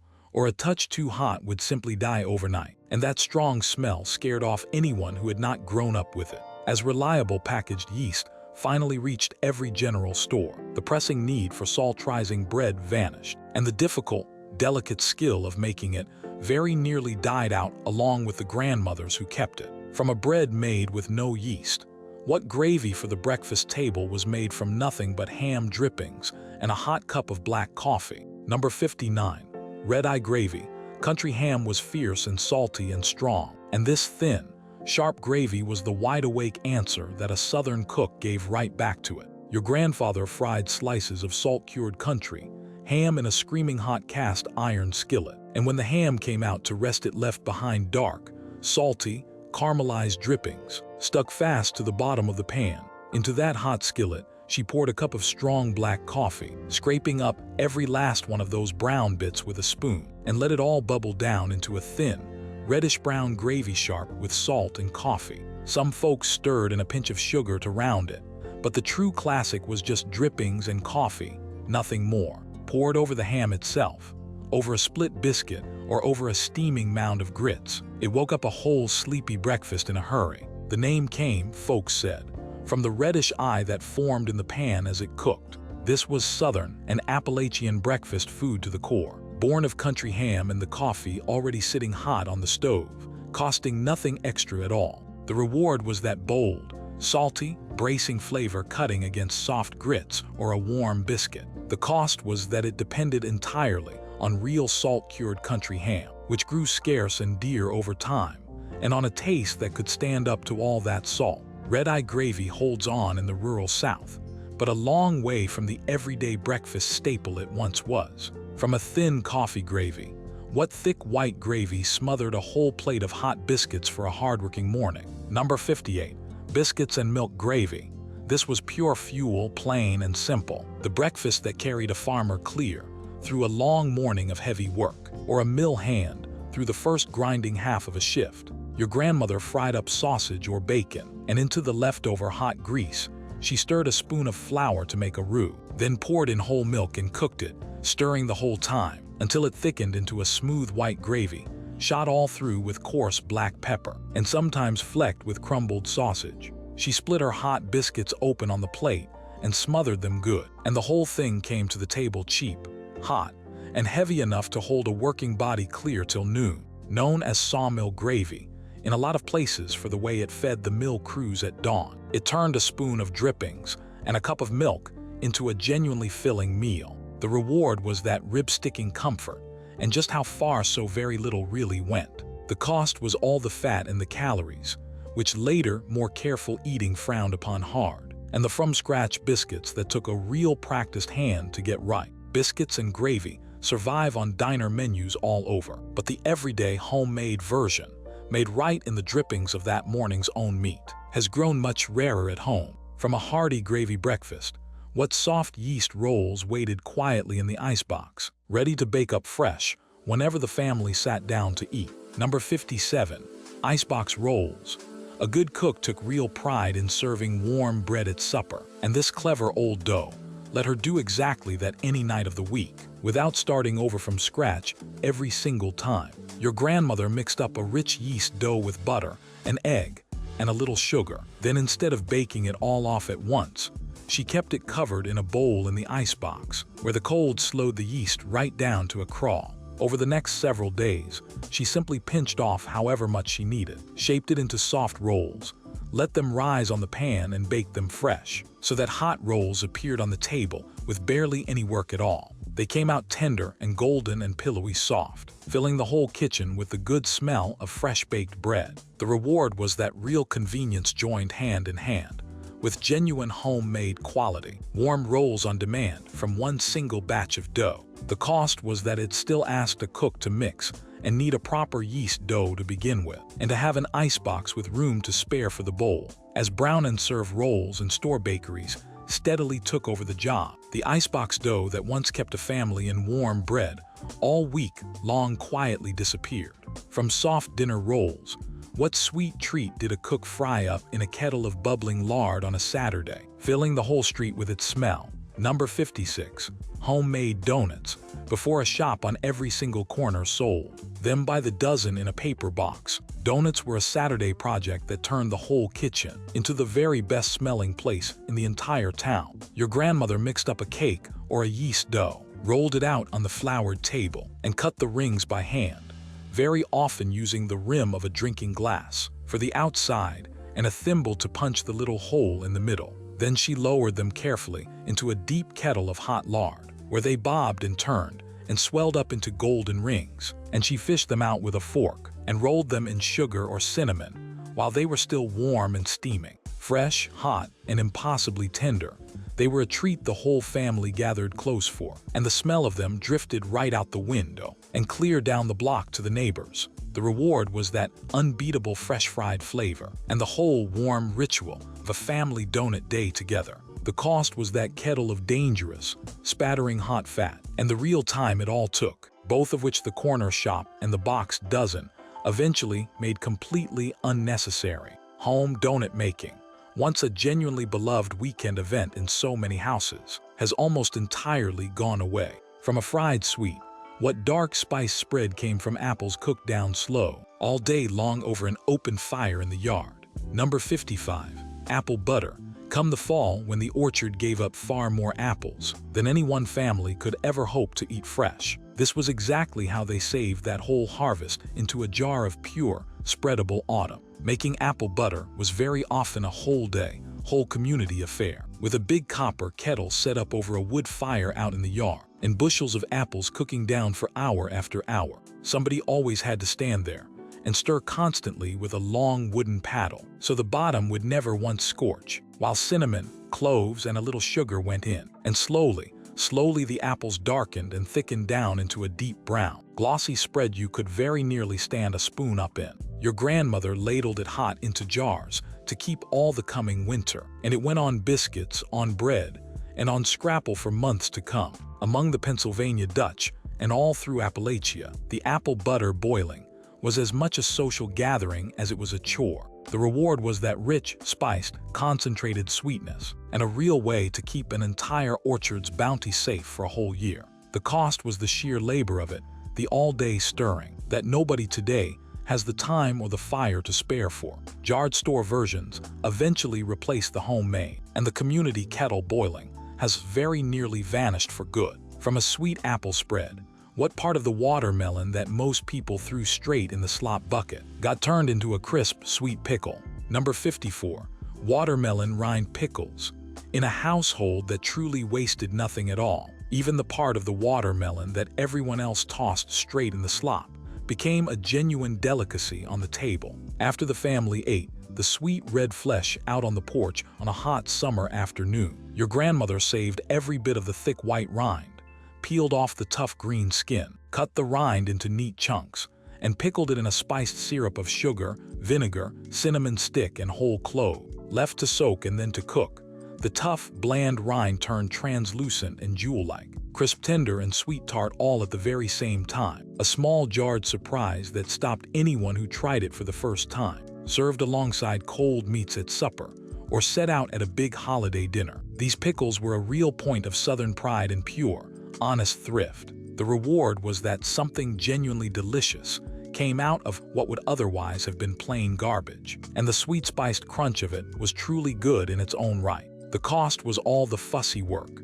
the peeling and the cutting and the days of soaking and brining, effort that only a deep make-do mindset ever made worthwhile. As waste slowly stopped being the sin people once worried about, watermelon rind pickles slipped off the table and right out of the collective memory. From a thrifty sweet pickle, what tangy relish used up every last odd and end left over in the garden at the very end of the season. Number 53. Chow chow. When the first hard frost was threatening the garden, and the rows still held a whole jumble of half-grown vegetables that would never make it, this bright relish swept all of them up into a jar. Chow chow gathered green tomatoes, cabbage, onions, and peppers, and just about whatever else was left standing, all chopped fine and cooked down in a sharp, spiced vinegar brine, sometimes tangy, sometimes tinged a little sweet depending entirely on the family recipe. Your grandmother put up jars of it every fall and pulled them right back out all winter long to spoon over pinto beans, over greens, over black-eyed peas, and over hot dogs, where its bright acid cut clean through all that heavy, starchy food. Every single region and every single family had its own particular recipe, and no two jars ever tasted quite alike. The reward was that it rescued the very last of the garden from the frost and woke up plain, monotonous winter meals with a real jolt of tang. The cost was the chopping and the canning, those same fading home-preserving skills that so many dishes on this whole list depended on to survive. Chow chow holds on in the South and among the Pennsylvania Dutch, but the old tradition of a cellar shelf lined with home-canned relish has grown awful thin. From one garden relish, what sharper, mustard-tinged version brightened up a plate of beans and franks? Number 52. Piccalilli, close cousin to chow chow but with a real bite all its own. Piccalilli carried a mustard and spice tang that New Englanders especially loved on their supper plates. It too was built from the very end of the garden. Green tomatoes and peppers and onions all chopped fine, but the brine here leaned hard on mustard seed and turmeric, which gave the whole relish a golden color and a sharp, zesty punch. Your grandmother spooned it over baked beans, over hot dogs, and over cold sliced meats, where its acid and its spice balanced out all that rich, heavy food beautifully, brought over from old English kitchens and made thrifty and practical in American ones. It was a clever way to preserve the last of the unripe vegetables before the cold set in hard for good. Every farm wife had her own jealously guarded balance of spice and sweetness, and a cellar shelf, well stocked with jars of it, was a quiet mark of a household that thought ahead and let nothing go to waste. The reward was that bright, mustardy sharpness, and once again, a whole garden's worth of odds and ends saved from going to waste. The cost was the very same canning labor, and the acquired taste for its assertive tang, which narrowed steadily as home preserving declined across the country. Piccalilli held on longest up in New England, but a long way from the pantry staple it once was, and it has slipped quietly toward memory. From a mustardy relish, what sweet and sour cucumber pickle got its own name from the very humblest meal of hard times. Number 51. Bread and butter pickles, sweet, tangy, and satisfyingly crisp. These yellow-tinged cucumber pickles earned their homely name straight out of the lean years. The old story goes that families short on cash would trade these very pickles, or serve them up with little more than bread and butter to make a meal, or would barter jars of them for those two staples, and either way the name stuck fast. Your grandmother sliced cucumbers and onions thin, salted them heavy to draw out all the extra water, then simmered them briefly in a brine of vinegar, sugar, mustard seed, celery seed, and turmeric before packing them down into hot jars. The result was a pickle that balanced sweet against sour, with a real satisfying crunch, good on a sandwich, good beside a burger, or good straight out of the jar standing at the icebox. The reward was that bright, sweet tart flavor, and a genuine use for a heavy summer cucumber harvest. The cost was the slicing, the salting, and the canning, home skills that slowly faded away over the decades, even as the pickles themselves stayed popular. You can buy them in any store now, of course, but the home-canned version your grandmother made, crisper and fresher and brighter than anything off a shelf, has grown scarce. From a home-canned pickle, what fresh cheese did a farm family make simply by letting the good milk go sour on the counter? Number 50. Homemade cottage cheese on a working dairy farm. Before refrigeration came along and ruled over everything, souring milk was not a problem to be thrown out. It was the first step in a recipe. Your grandmother let raw milk sit in a warm spot on the counter until it clabbered, thickening naturally into soft curds in thin, watery way. She cut the set curds with a knife, gently warmed them on the stove, and drained them in a clean cloth until she had fresh, mild cottage cheese, which she served up with a little cream and salt, or with a spoon of fruit, or with a sprinkle of sugar and cinnamon. Nothing at all went to waste in the process, since even the leftover whey went straight into the baking or out to the hogs. This was pure farm thrift at work, turning milk that was just about to turn into a fresh, wholesome food. That cost nothing beyond the cow, already standing out in the barn. The reward was that clean, mild flavor, and the quiet satisfaction of making real cheese from nothing but a little time. The cost was that it depended entirely on raw milk and a warm kitchen, and refrigeration and big store dairies eventually made the whole practice unnecessary. Homemade cottage cheese, once a weekly farm staple set on many a table, has all but vanished into the plastic tub down at the store. From fresh curds, what tangy drink came off the churn once the butter had finally come together? Number 49. Real churned buttermilk. The buttermilk your grandmother poured and drank was not at all the thick, cultured kind sold in cartons today. It was the real, honest thing. The thin, tangy liquid left behind in the churn once the butter had finally come together. On churning day, sweet cream was worked and worked in the churn until the fat clumped up into golden butter, and what remained behind was true buttermilk, lightly sour and flecked all through with tiny bits of butter, poured cold into a glass.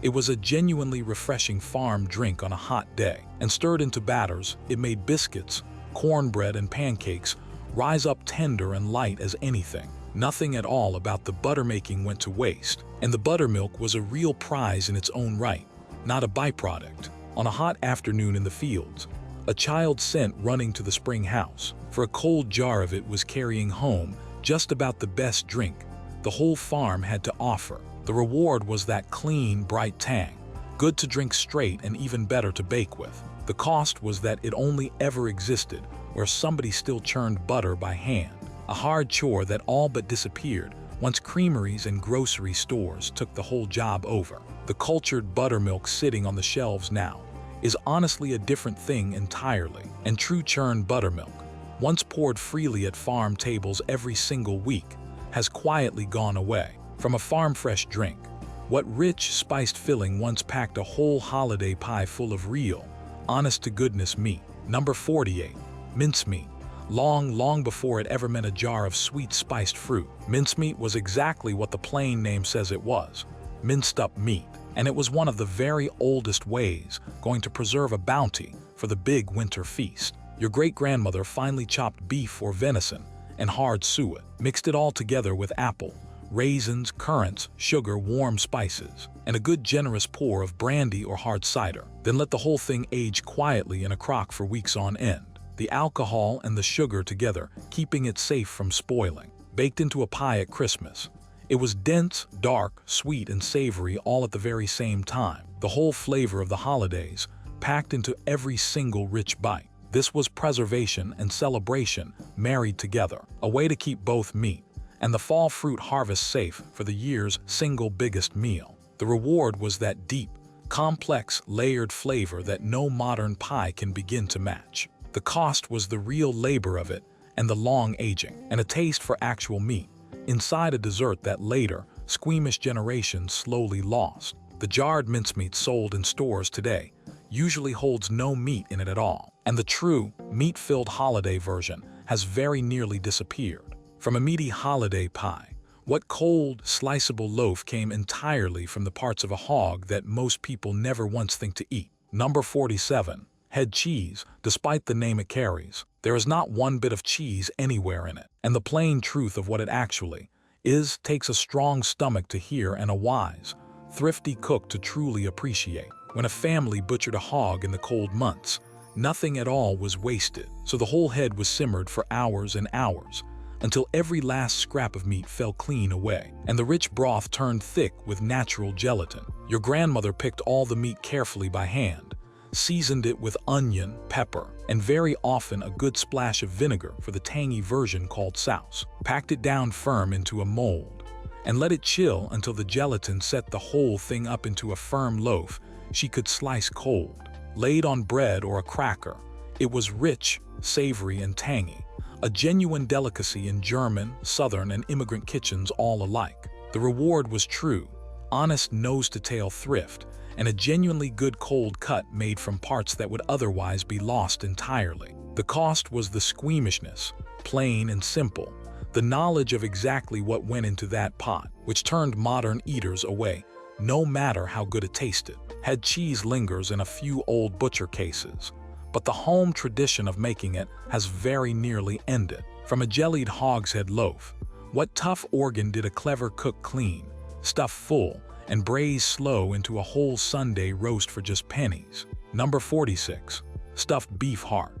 The heart was very often the cheapest single thing sitting in the whole butcher's case. A lean, dense muscle that most people walked right on past without a glance. And a thrifty cook saw a Sunday roast where everyone else saw nothing but scraps. Your grandmother trimmed and cleaned a beef heart carefully, packed its hollow center full with a savory bread dressing, seasoned with onion and plenty of sage, tied it up snug with string, and braised it low and slow for hours in a covered pot with a little broth. That long, gentle, moist cooking turned the tough, hard-working muscle completely tender and let it soak up all the flavor of the stuffing, and she sliced it across into neat rounds, each one ringed with dressing, and served it up with gravy just like any fine roast. It fed a whole family a hearty, filling, meaty meal for a tiny fraction of the price of proper beef. The reward was rich, lean, satisfying meat and real, honest economy at the table. The cost was the careful cleaning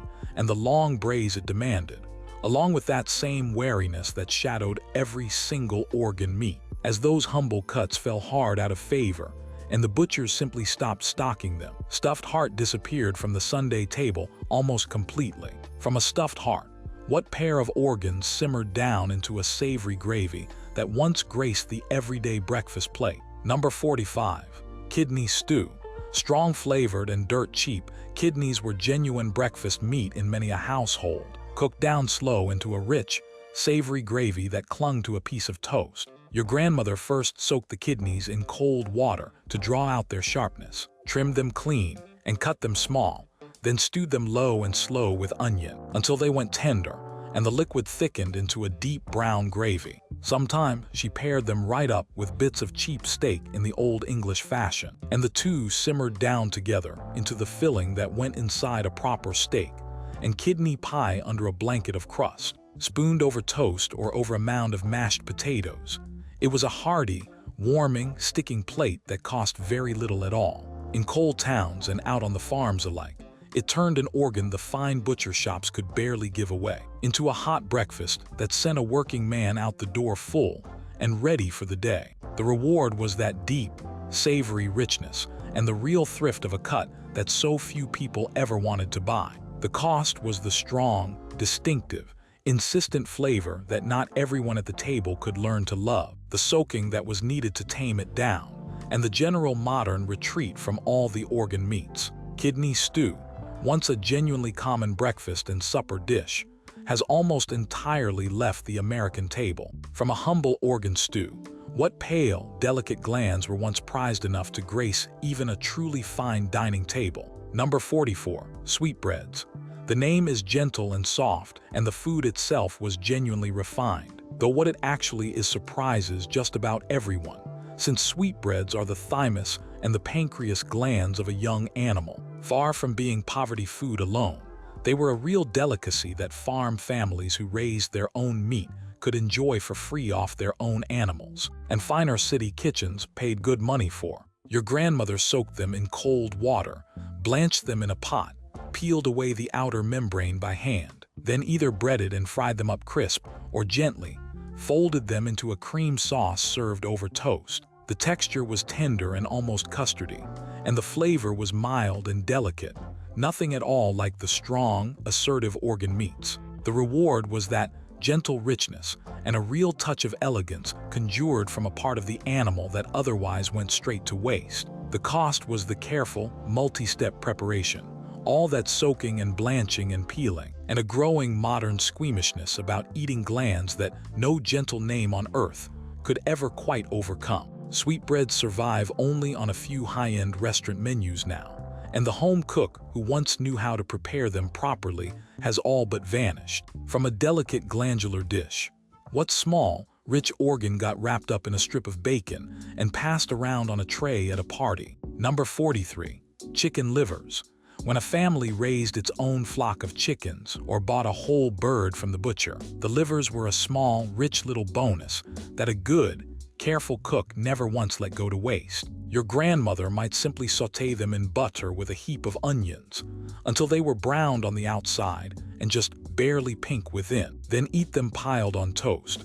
Or she might chop them fine into the southern dirty rice that colored a whole pot a deep, savory brown. At mid-century cocktail parties, she wrapped each liver around a water chestnut with a strip of bacon, skewered it with a toothpick, and baked it into the little appetizer everyone called rumaki that guests reached for again and again. Cheap, packed full of iron, and intensely flavored, chicken livers stretched a tight food budget and made a genuine fine treat besides. The reward was that concentrated, deep richness for almost no money at all. The cost was the strong, distinctive taste that always split a room right down the middle, and the general modern retreat from anything and everything organ. Chicken livers hold on in a few dishes here and there, but the everyday plate of sautéed livers and the party tray of rumaki have both largely disappeared. From a rich little organ, what pickled part of the whole pig sat waiting in a big glass jar on the country store counter. Number 42. Pickled pig's feet.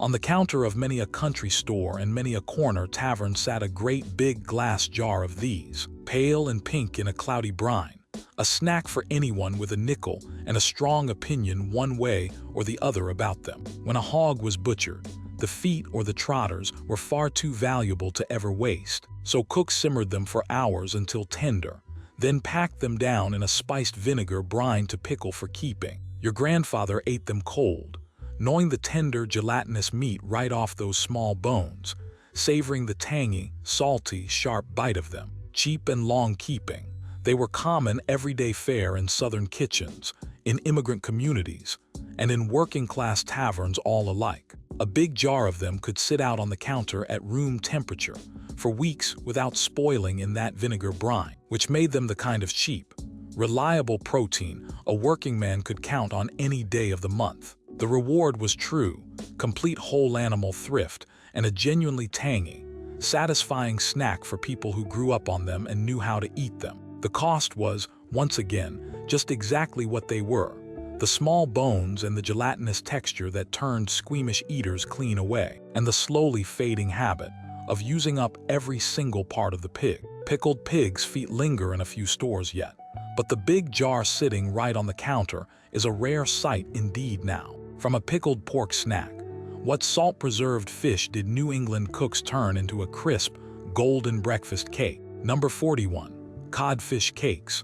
Salt cod could sit quietly in a pantry for a whole year without ever once spoiling, which made it a genuine lifeline all up and down coastal New England long before refrigeration. And Sunday breakfast very often began right there with it. Your grandmother soaked the stiff, salt-hard planks of fish in several changes of cold water overnight to draw out all that fierce salt, then flaked it apart and mixed it up with mashed potato, a little grated onion, and a beaten egg to bind it all together. She shaped the mixture into round cakes between her palms and fried them in a hot skillet until they turned crisp and golden on the outside and stayed soft and flaky within, served up with a poached egg on top or a spoon of baked beans on the side. They were a hearty, thrifty, filling start to a working day. The reward was a genuinely good meal made from preserved fish that traveled and kept just about anywhere. A real taste of the sea served up far from any fresh catch. The cost was the long overnight soaking the salt cod always demanded, and the strong, distinctive flavor it kept even after, both of which grew inconvenient once fresh and frozen fish became so easy to come by. Codfish cakes survive in a few old New England kitchens, but the everyday breakfast version has largely gone. From a salt cod cake, what shellfish did coastal cooks season up sharp and bake right back inside its own shell? Number 40. Deviled crab. Along the coast back when crab was still cheap and plentiful for the taking, this was exactly how a cook turned a little sweet crab meat into a genuinely elegant supper. To devil something simply meant to spice it right up. So your grandmother seasoned picked crab meat with mustard, pepper, a little grated onion, and a beaten egg with breadcrumbs to bind it all. Then packed the mixture back into cleaned-out crab shells or small individual dishes, topped it with more crumbs and dots of butter, and baked it until the top browned and crisped up golden. Each little shell came out of the oven hot, savory and rich. The The sweet, delicate crab lifted right up by that sharp seasoning. It made a small amount of precious crab feel like real plenty and looked genuinely impressive on the table for barely any money at all. The reward was that bold, savory flavor, and the clever way it stretched a little bit of crab meat to feed a family. The cost was the fiddly, patient picking and stuffing of each shell, and the plain fact that crab, once so cheap along the coast, eventually grew expensive and moved right out of reach for everyday folks. Deviled crab holds on in a few old seaside towns yet, but as a regular home dish, it has largely faded away. From a spiced baked shellfish, what crisp fried fritter turned a mess of chopped clams into hot, golden little bites. Number 39, clam fritters, where the tide went out twice a day and left the mud flats full of buried clams. A family could dig its own supper for free with nothing but a rake and a bucket, and these crisp fritters were one of the very best things to do with the haul. Your grandmother chopped the shucked clams fine, stirred them into a batter of flour, egg, and a little of their own briny liquor for flavor, and dropped generous spoonfuls into a skillet of hot fat, where they fried up into golden, craggy, irregular bites, crunchy on the outside, and studded all through with tender, salty clam within. They tasted purely of the sea, and cost absolutely nothing but the digging and the shucking. All along the coasts of New England and the mid-Atlantic, clam fritters and clam cakes were beloved summer staples, cooked up wherever the clamming happened to be good that season. The reward was that sweet, briny oceanic flavor, and a real feast pulled straight up out of the cold mud at low tide. The cost was the digging and shucking themselves, hard, cold, muddy work, and the deep skillet of frying that later, more cautious cooks shied away from, as clam flats were slowly closed off to pollution or simply fished right out. And as fewer and fewer families dug their own, homemade clam fritters grew genuinely rare. From a fried taste of the shore, what glowing ruby red soup did Eastern European families ladle up hot in the winter and cold in the summer? Number 38, borscht. In the crowded kitchens of Jewish, Ukrainian, Polish, and Russian immigrants, this deep beet soup was a real taste of home, carried all the way across an ocean, and it turned the very cheapest of vegetables into something absolutely glorious to look at and to eat. Your grandmother simmered beets down with cabbage, onion, and sometimes a little cheap beef, until the whole pot turned a deep, glowing, unbelievable red. She served it hot in the cold months, hearty with meat and chunks of potato, or served it cold in the heat of summer, smooth and refreshing with a generous dollop of sour cream swirled right until the whole bowl blushed a soft pink, sweet, sour, and earthy all at the very same time. It was cheap, filling, and downright beautiful sitting in the bowl. The reward was that vivid, jewel-like color, and the complex, layered flavor conjured from beets and cabbage that cost almost nothing at the market. The cost was mostly time and patience, and the slow fading of the very immigrant kitchens that kept it alive, as the children and the grandchildren drifted away from the old country recipes. Borscht survives in delis and in a few devoted homes, but the everyday pot that once simmered in so many immigrant kitchens has thinned right down to a memory. From a beet soup, what plain bean soup has been ladled up steaming in the very halls of power for well over 100 years. Number 37, navy bean soup. Plain, cheap, and endlessly satisfying, this soup fed working families for generations upon generations, and remarkably enough, still feeds the United States Senate to this very day. Your grandmother covered a bag of dried navy beans with water, added a chopped onion, a little celery, and a ham bone or a smoked hock, and let it all simmer for a couple of hours until the beans burst open and their released starch thickened the whole broth into a creamy, pale white soup. The taste was far, far richer than the humble handful of ingredients ever suggested, smoky and hearty and warming right down to the bone. In the Senate dining room, a version of this very bean soup has appeared on the menu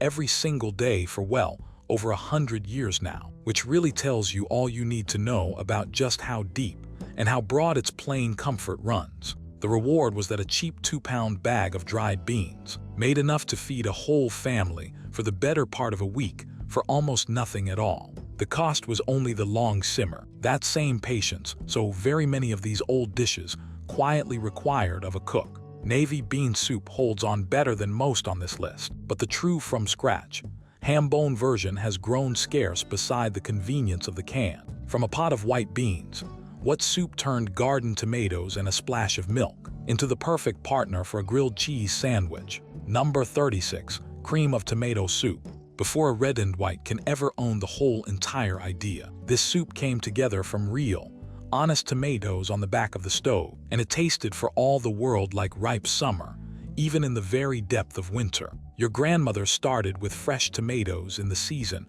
or her own home-canned ones the rest of the long year, cooked them down soft in a pot, then stirred in warm whole milk enriched with a little butter and flour. The one trick every good cook knew by heart was a small pinch of baking soda dropped into the tomatoes, which kept the milk from curdling and breaking the very moment the two came together in the pot. The finished soup was smooth, rosy pink and gently tangy, and it turned a plain grilled cheese sandwich into a whole beloved and complete meal on a cold day. The reward was that bright, real, honest tomato flavor from produce a family grew and put up entirely themselves. The cost was the peeling and the cooking, and the careful, watchful hand needed to keep it from ever curdling, all of which the convenience of the tin can eventually made completely unnecessary. Homemade cream of tomato soup, once a weekly comfort in countless kitchens, has largely given way to the store-bought can. From a bowl of tomato soup, what tiny handmade dumplings did the Pennsylvania Dutch drop right into broth or hot milk? Number 35. Rivel soup. Among the thrifty Pennsylvania Dutch, when the pantry was nearly bare and the money was gone, a cook could still put a real supper on the table from little more than a bit of flour, a single egg, and some broth. Rivels were tiny, irregular little dumplings made by rubbing flour and egg together between the fingers until they formed small, ragged crumbs, which were then dropped straight into simmering broth or hot milk, where they cooked into soft little lumps that thickened up the whole pot. Your grandmother made it plain and simple, sometimes adding a little corn to the broth version for sweetness, and it came together in mere minutes from whatever was already sitting in the house. Warm, filling, and very nearly free, it was thrift cooking at its most basic and honest. On a wash day or a butchering day, when there was no time to fuss and no money at all to spend, a pot of it could be ready on the table before the bread had even finished warming through. The reward was a hot, comforting bowl of soup made from 3 cents worth of the plainest pantry staples. The cost was that it was humble very nearly to the point of plainness, easily forgotten, and set aside once busier, fancier, richer food filled up the table in better times. Rivel soup survives in a few Pennsylvania Dutch kitchens still, but as an everyday dish, it has quietly slipped away. From tiny hand-rubbed dumplings, what golden soup did church and firehouse cooks make by the enormous potful to feed a whole hungry crowd? Number 34. Chicken corn soup. In the Pennsylvania Dutch country, this was the soup that fed the multitudes at church suppers, at firehouse fundraisers, and at big family reunions.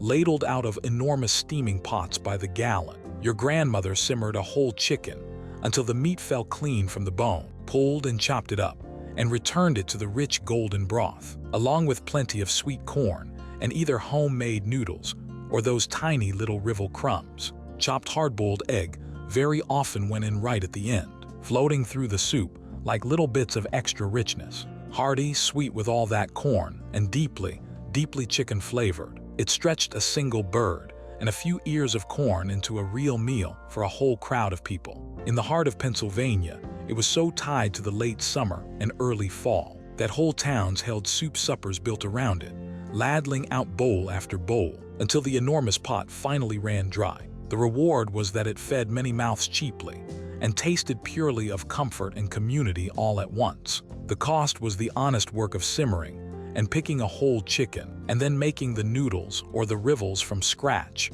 the real effort of a communal cook feeding the many. Chicken corn soup still appears at some Pennsylvania gatherings, but the big pot tradition of it has thinned as those community suppers themselves grow fewer with each passing year. From a soup made by the gallon, what did a truly thrifty cook do with the very feet of the chicken? Number 33. Chicken feet broth. Nothing at all on a chicken went to waste in a careful, thrifty kitchen, not even the scaly, knobby feet. And those very feet held a quiet secret that made them genuinely precious to a cook who understood. Your grandmother scalded and peeled the feet, cleaned them well, and dropped them right into the stock pot, where all that skin and cartilage slowly melted out a broth so rich in natural gelatin that it set up to a firm jiggle the moment it cooled down in the icebox. That golden, deeply nourishing, body-warming stock became the base for her soups, her gravies, and her sauces, giving each one a silky depth and body that plain water never once could.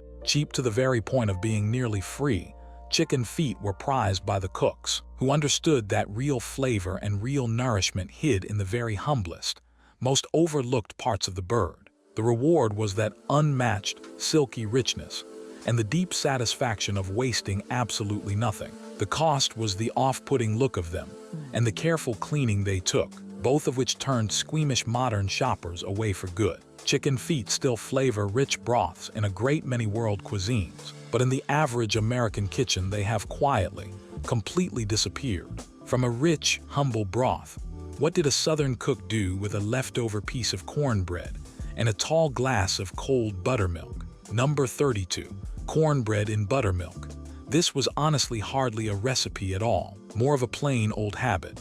And yet you ask an older Southerner about it, and just watch their whole face soften right up at the memory. At the end of a long working day, your grandfather would crumble a leftover wedge of cornbread down into a tall glass of cold buttermilk, mash it a little with a spoon and eat it slow, the tangy buttermilk soaking down into every crumb. Sometimes it was a light supper on a hot night, sometimes just a bedtime snack, but it was always plain and cheap and satisfying in a way that genuinely surprised anyone who had never once tried it. It used up cornbread that had gone dry and a little stale, and it gave a tired working body a cool, nourishing bite at the very end of a hot day in the fields. The reward was pure, simple, honest comfort from two humble things already sitting in the house. The cost was nothing at all, really, except that it belonged wholly to a world of homemade skillet cornbread and real churned buttermilk that slowly faded away. As those two things left the everyday kitchen,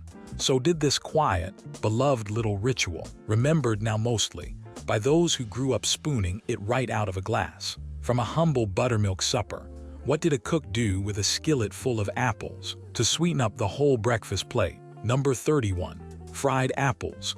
On a crisp fall morning down in Appalachia, the smell of these cooking away in a well-seasoned cast iron skillet meant that breakfast was close at hand, and it was a smell that nobody who grew up with it ever once forgot.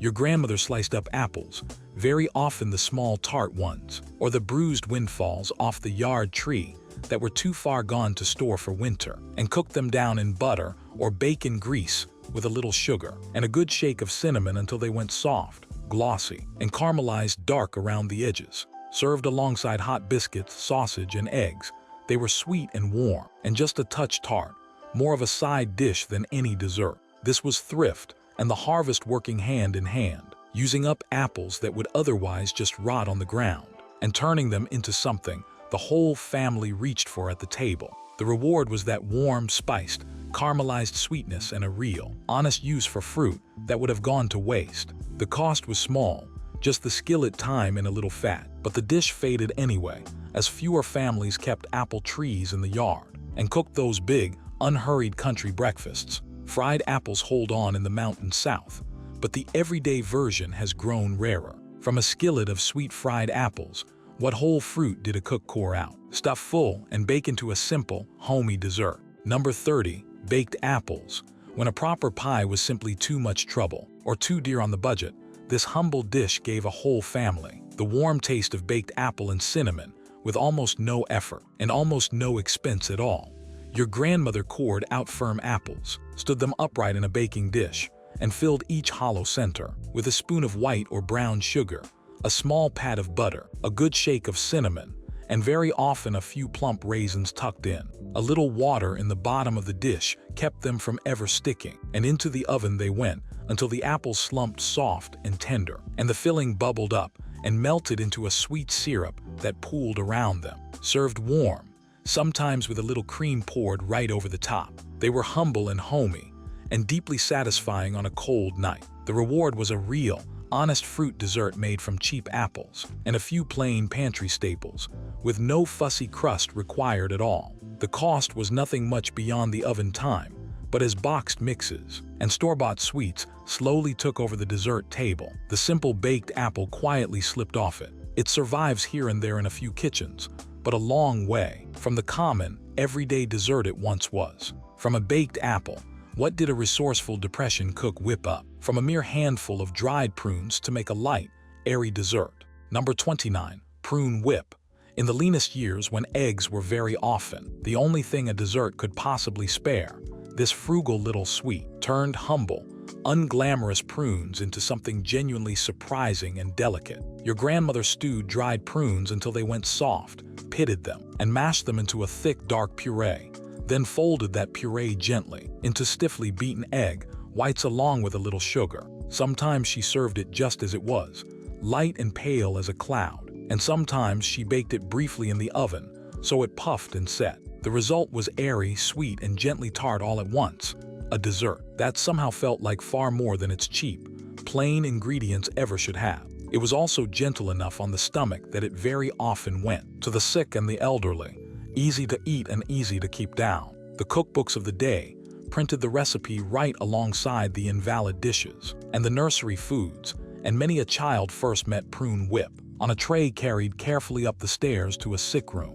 The reward was an elegant-seeming sweet, conjured up from dried fruit, and a couple of egg whites. The cost was the hard beating by hand, and the prunes themselves, which fell right out of fashion over the years, and became the butt of 100 jokes. Prune whip, once a genuinely common Depression-era dessert on many a table, has all but vanished. From a whipped dried fruit dessert, what tart spring vegetable did country cooks stew down with sugar and stubbornly call a fruit? Number 28. Stewed rhubarb. After a long gray winter of stored roots and dwindling canned goods, rhubarb was the very first fresh green thing to push up out of the cold spring garden, and its arrival was a small, real celebration in the house. The stalks were far, far too tart and sour to ever eat raw, so your grandmother chopped them up and stewed them slow with a good deal of sugar until they broke down into a soft, rosy, sweet tart sauce. She spooned it warm over bread or a slice of pound cake, folded it into puddings, or just ate it plain out of a bowl as the season's very first taste of something bright and alive and growing. Country folks all called rhubarb the pie plant, and stewing was simply the easiest way to enjoy it early. The reward was that sharp, refreshing, mouth-watering tang after long months of heavy, monotonous winter food, and a hearty plant that came right back every single spring for free. The cost was all the sugar it demanded just to be palatable, and the plain fact that only the stalks were ever safe to eat, since the big leaves were flat-out poison. Stewed rhubarb lingers in a few old gardens still, but the whole spring ritual of it has largely faded. From a tart spring sauce, what cold treat did the children rush to make the very moment fresh snow blanketed the yard? Number 27. Snow ice cream.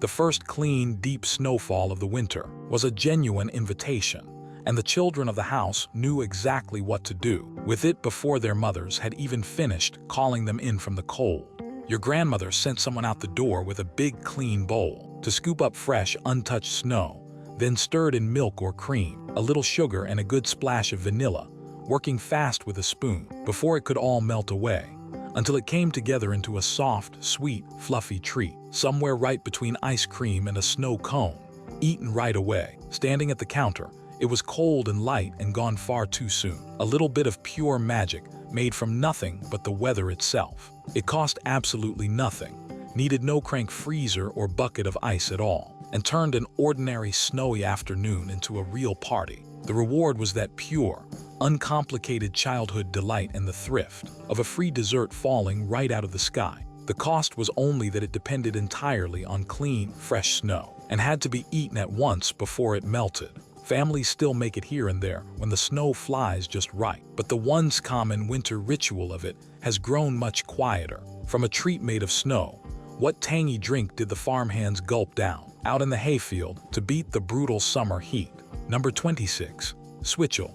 Long before any bottled sports drink ever promised to replace what a hard day's sweat took away, the farmers had their very own, and the plain truth is that it worked. Switchel, sometimes called Haymaker's Punch, was a jug of plain water flavored up with vinegar, a little grated ginger, and some kind of sweetener. usually dark molasses or honey. Your grandfather mixed up a big batch of it and hung the jug down in the cool of the well or the spring house on haying day, then drank it down between the long rows to quench a deep thirst. That plain water somehow never quite could. The vinegar and the ginger together cut the heat and settled a working stomach, and the molasses gave back a little of the energy that the punishing field had taken right out of a man. Tangy, sharp, and oddly, genuinely refreshing, it was the true working drink of the whole summer harvest. The reward was real, honest relief in brutal heat, made from things every single kitchen already had on hand. The cost was nothing at all, though bottled sodas and modern sports drinks eventually pushed it clean aside and made it seem quaint and old-fashioned. Switchell has seen a small revival among a few folks lately, but as the everyday drink of the hayfield, it disappeared right along with the hand-worked family farm. From a farmhand's drink, what tea did. Whole families brew up from a root they dug straight out of the spring woods. Number 25. Sassafras tea. Come the early spring, folks headed out into the wood with a shovel to dig up the roots of the sassafras tree, and that humble root made a tea that people drank just as much for their health as for the pleasure of it. Your grandmother scrubbed the reddish roots clean, simmered them in water until the whole pot turned a rosy amber, and the kitchen filled up with a sweet, warm, root beer-like smell, then sweetened the tea and drank it down as a spring tonic, widely believed to thin the blood and wake the body back up after a long, sluggish winter. The flavor was exactly like old-fashioned root beer, and for good reason, because sassafras was once the very thing that flavored it. In Appalachia and among a great many rural families, the spring sassafras dig was a real yearly ritual passed down the generations. The reward was that lovely, distinctive flavor and the shared sense of a seasonal cleansing that whole generations trusted and looked forward to. The cost came later when the root was found to contain a natural compound that the government eventually restricted from commercial food and drink, which cooled its wide popularity for good. Sassafras tea lingers in a few mountain homes still, but the once widespread spring ritual has faded. From a woodland tea, what did people drink when real coffee was simply too costly or too scarce to be had? Number 24. Chicory coffee. When real coffee ran short or ran out, in the middle of a war, in hard times, or simply when the money was too tight to spare, cooks reached for the roasted root of the humble chicory plant to stretch it or replace it entirely. Your grandmother roasted and ground the dried chicory root, which brewed up dark and bitter with a deep, almost chocolatey edge to it, and either blended it with a little precious real coffee to make the good stuff last twice as long, or brewed it all on its own when there was no coffee at all in the house. Down in New Orleans, it became a beloved, cherished tradition rather than a mere wartime substitute, and there it still flavors the city's famous cups of café au lait to this day. Others turned instead to postum, a caffeine-free drink made from roasted grain, for the very same thrifty reasons. The reward was a warm, rich, satisfying cup, when the real thing was simply out of reach. And for a good many people, that chicory flavor eventually became a genuine preference all its own. The cost was that it was, for most folks, only ever a stand-in, and as coffee became cheap and plentiful again, the pressing need for it fell right away. Outside of New Orleans, chicory coffee and grain drinks like postum have largely disappeared from the American cup. From a substitute for coffee, what pie stood in for a lemon when a cook had nothing but vinegar left in the cupboard? Number 23. Vinegar pie. It sounds downright impossible, even unpleasant, but in the hands of a pioneer or a Depression-era cook, a mere splash of vinegar became the bright tang that a lemon would have given if a single lemon had been anywhere to be found for 100 miles. Your grandmother whisked together sugar, eggs, butter, a little flour, and a spoonful of cider vinegar, poured it into a waiting crust, and baked it until it set up into a smooth, glossy, custardy filling. The vinegar cut clean through all that sugar and brought a bright, almost citrusy tartness, and a good shake of cinnamon or nutmeg rounded the whole thing out, so that nobody at the table would ever have guessed just what gave it that surprising lift. This was pure ingenuity in the face of an empty pantry, a real, genuine dessert conjured up out of staples that every single kitchen already held on the shelf. The reward was a tangy, satisfying pie when fresh fruit was nothing but a distant summer dream.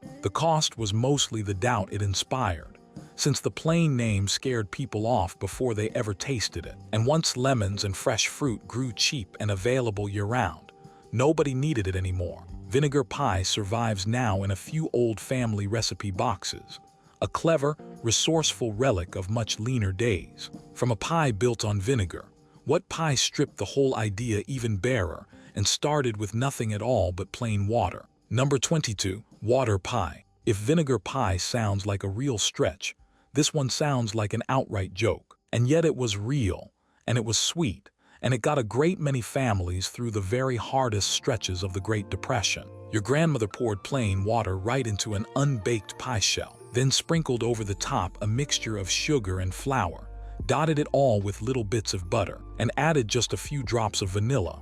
Into the oven it went, and through the slow, patient magic of baking, that plain water, sugar, and flour thickened and set into a translucent, trembling, custard-like filling that tasted of sweet vanilla. It seemed for all the world like something conjured up out of absolutely nothing. A real dessert made on a night when the cupboard held almost nothing else at all. The reward was a small, sweet miracle set on the table for a family that had saved its precious sugar for weeks to make it happen. The cost was that it depended entirely on that hoarded sugar and was, at its very heart, a dessert born of pure desperation, one that nobody ever made again, once better times finally returned.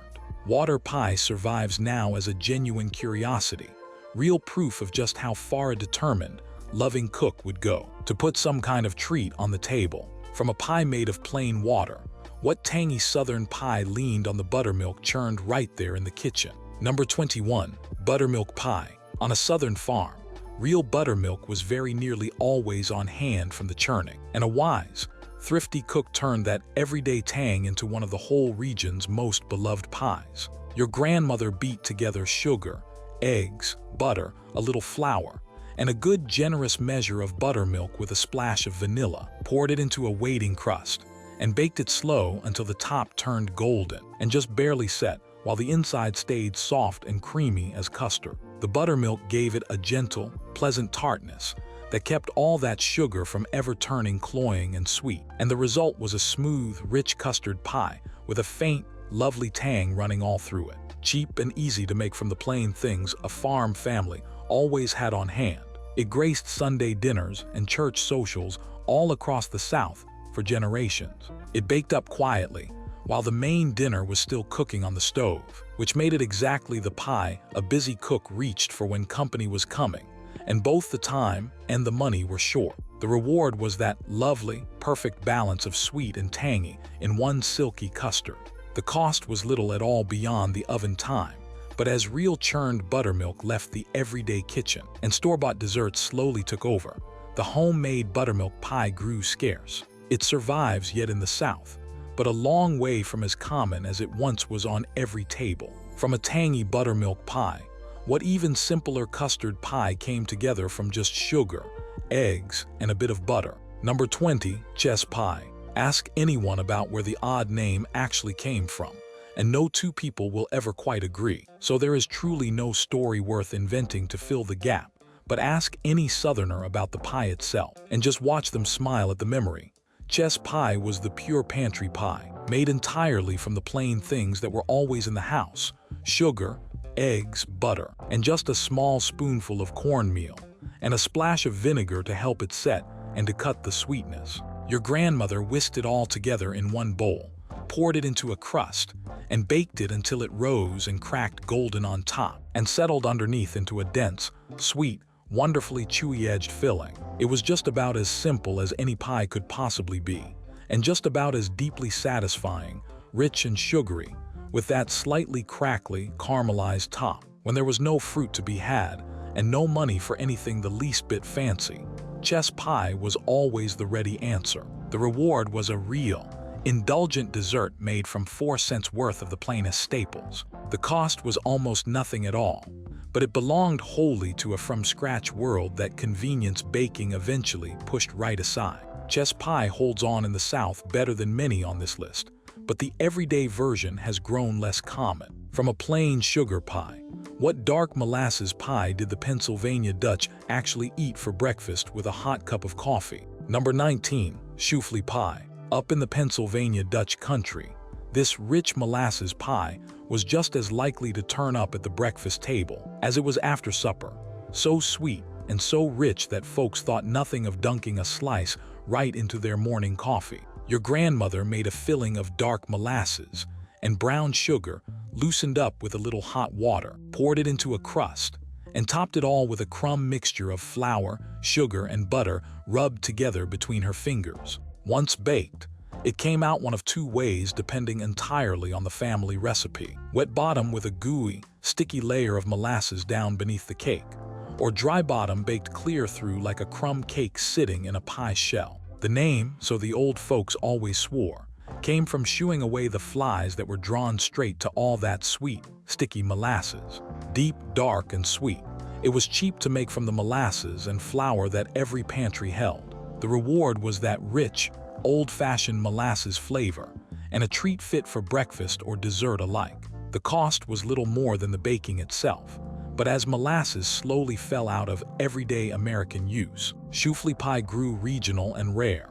It survives proudly in Pennsylvania, but beyond it, precious few have ever tasted it. From a molasses breakfast pie, what creamy pie did Indiana cooks stir together with no eggs in it at all? Number 18. Sugar cream pie. Out in Indiana, where it eventually became very nearly a state treasure, this pie was so simple and so plain that it honestly earned the nickname Desperation Pie. Made when there was no fruit anywhere to be had, and barely anything left in the whole pantry, your grandmother simply stirred together cream, sugar, and a little flour or cornstarch, poured it into a crust, dotted the top with bits of butter, dusted it all over with nutmeg, and baked it until the filling set into a silky, trembling custard. There were no eggs at all in it, which was the entire clever point, since it could be made even when the hens had stopped laying for the winter, and the money was short. The top browned and caramelized just faintly in the oven, while the inside stayed as soft and smooth as pudding. Amish and Shaker cooks were especially known for it, and in Indiana it turned up at nearly every church supper, farm auction, and family reunion on the whole calendar. The reward was a genuinely luscious, creamy pie made from the very plainest ingredients in the whole kitchen. The cost was practically nothing at all, and yet, as fresh fruit and store-bought pies became easy to get, the humble sugar cream pie slipped from most everyday tables. It survives proudly in Indiana to this day, but elsewhere it has largely been forgotten. From a creamy custard pie, what dense, dark pudding did country folk make from a wild fruit, gathered only after the very first hard frost? Number 17. Persimmon pudding. In the fall, only after the first good hard frost had finally done its quiet work, families went out into the woods to gather the small wild persimmons that had finally turned sweet, because before that frost they were so bitter and so astringent they would pucker your whole face inside out. Your grandmother mashed the ripe orange pulp through a sieve to remove all the seeds and skins, then stirred that pulp into a batter of flour, sugar, eggs, milk, and warm spices, and baked it low and slow into a dense, dark, moist pudding that sat somewhere right between a cake and a custard. Served with a little cream or a spoon of whipped topping, it carried a deep, honeyed, almost caramel flavor, found absolutely nowhere else in the whole kitchen. Down in southern Indiana and all across the South, persimmon pudding was a truly beloved sign of the arriving autumn. The reward was that unique, wild, honeyed flavor, and a rich dessert gathered largely for free out in the woods. The cost was the foraging itself, and the tedious, patient work of straining all that pulp through a sieve, along with the slowly vanishing habit of gathering wild fruit at all. Persimmon pudding survives where the trees still stand and someone still remembers, but it has grown genuinely rare. From a wild fruit pudding, what everyday dessert gave stale, dry bread one last, sweet, comforting life. Number 16. Bread pudding. No good, careful cook ever once threw out stale bread, and this warm, comforting dessert was the sweet, delicious proof of it. A whole dessert born entirely from what would otherwise have been plain waste. Your grandmother tore the dry bread into rough pieces in a baking dish, poured over it a custard of milk, eggs, sugar, and cinnamon, folded in a handful of raisins if she happened to have them, and baked it until the bread drank up all that rich custard, and the top turned golden and set, served warm from the oven, very often with a simple sweet sauce poured right over the top. It was soft, rich, and deeply homey, the exact kind of dessert that filled a whole kitchen, with the warm smell of cinnamon and baking milk. Down in New Orleans and well beyond, fancy restaurants now serve it all dressed up with whiskey sauce and a fancy price, but its true roots are pure, honest thrift. The reward was a real dessert made from stale bread and a few pantry staples, with not a single crumb wasted along the way. The cost was almost nothing at all, only the bread that would have gone stale and out anyway. Bread pudding has survived better than most everything on this list, but the everyday, use-up-the-heel version made quietly at home has grown much less common. From a pudding built on old bread, what creamy dessert did a cook make from just a handful of leftover rice? Number 15. Rice pudding.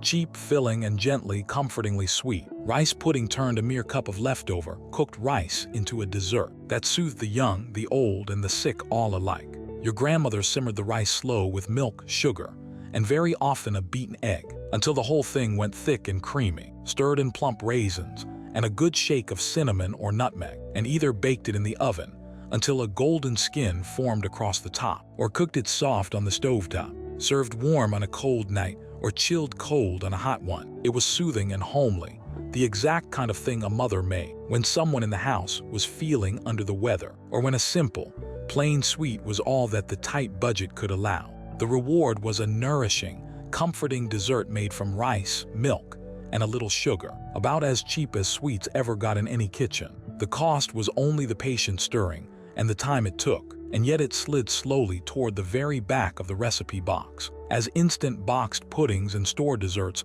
took its rightful place. Rice pudding survives here and there yet, but the everyday homemade version, made humbly from the supper's own leftover rice, has grown much quieter. From a creamy rice pudding, what old-fashioned pudding did the children tease and torment by calling it fish eyes? Number 14.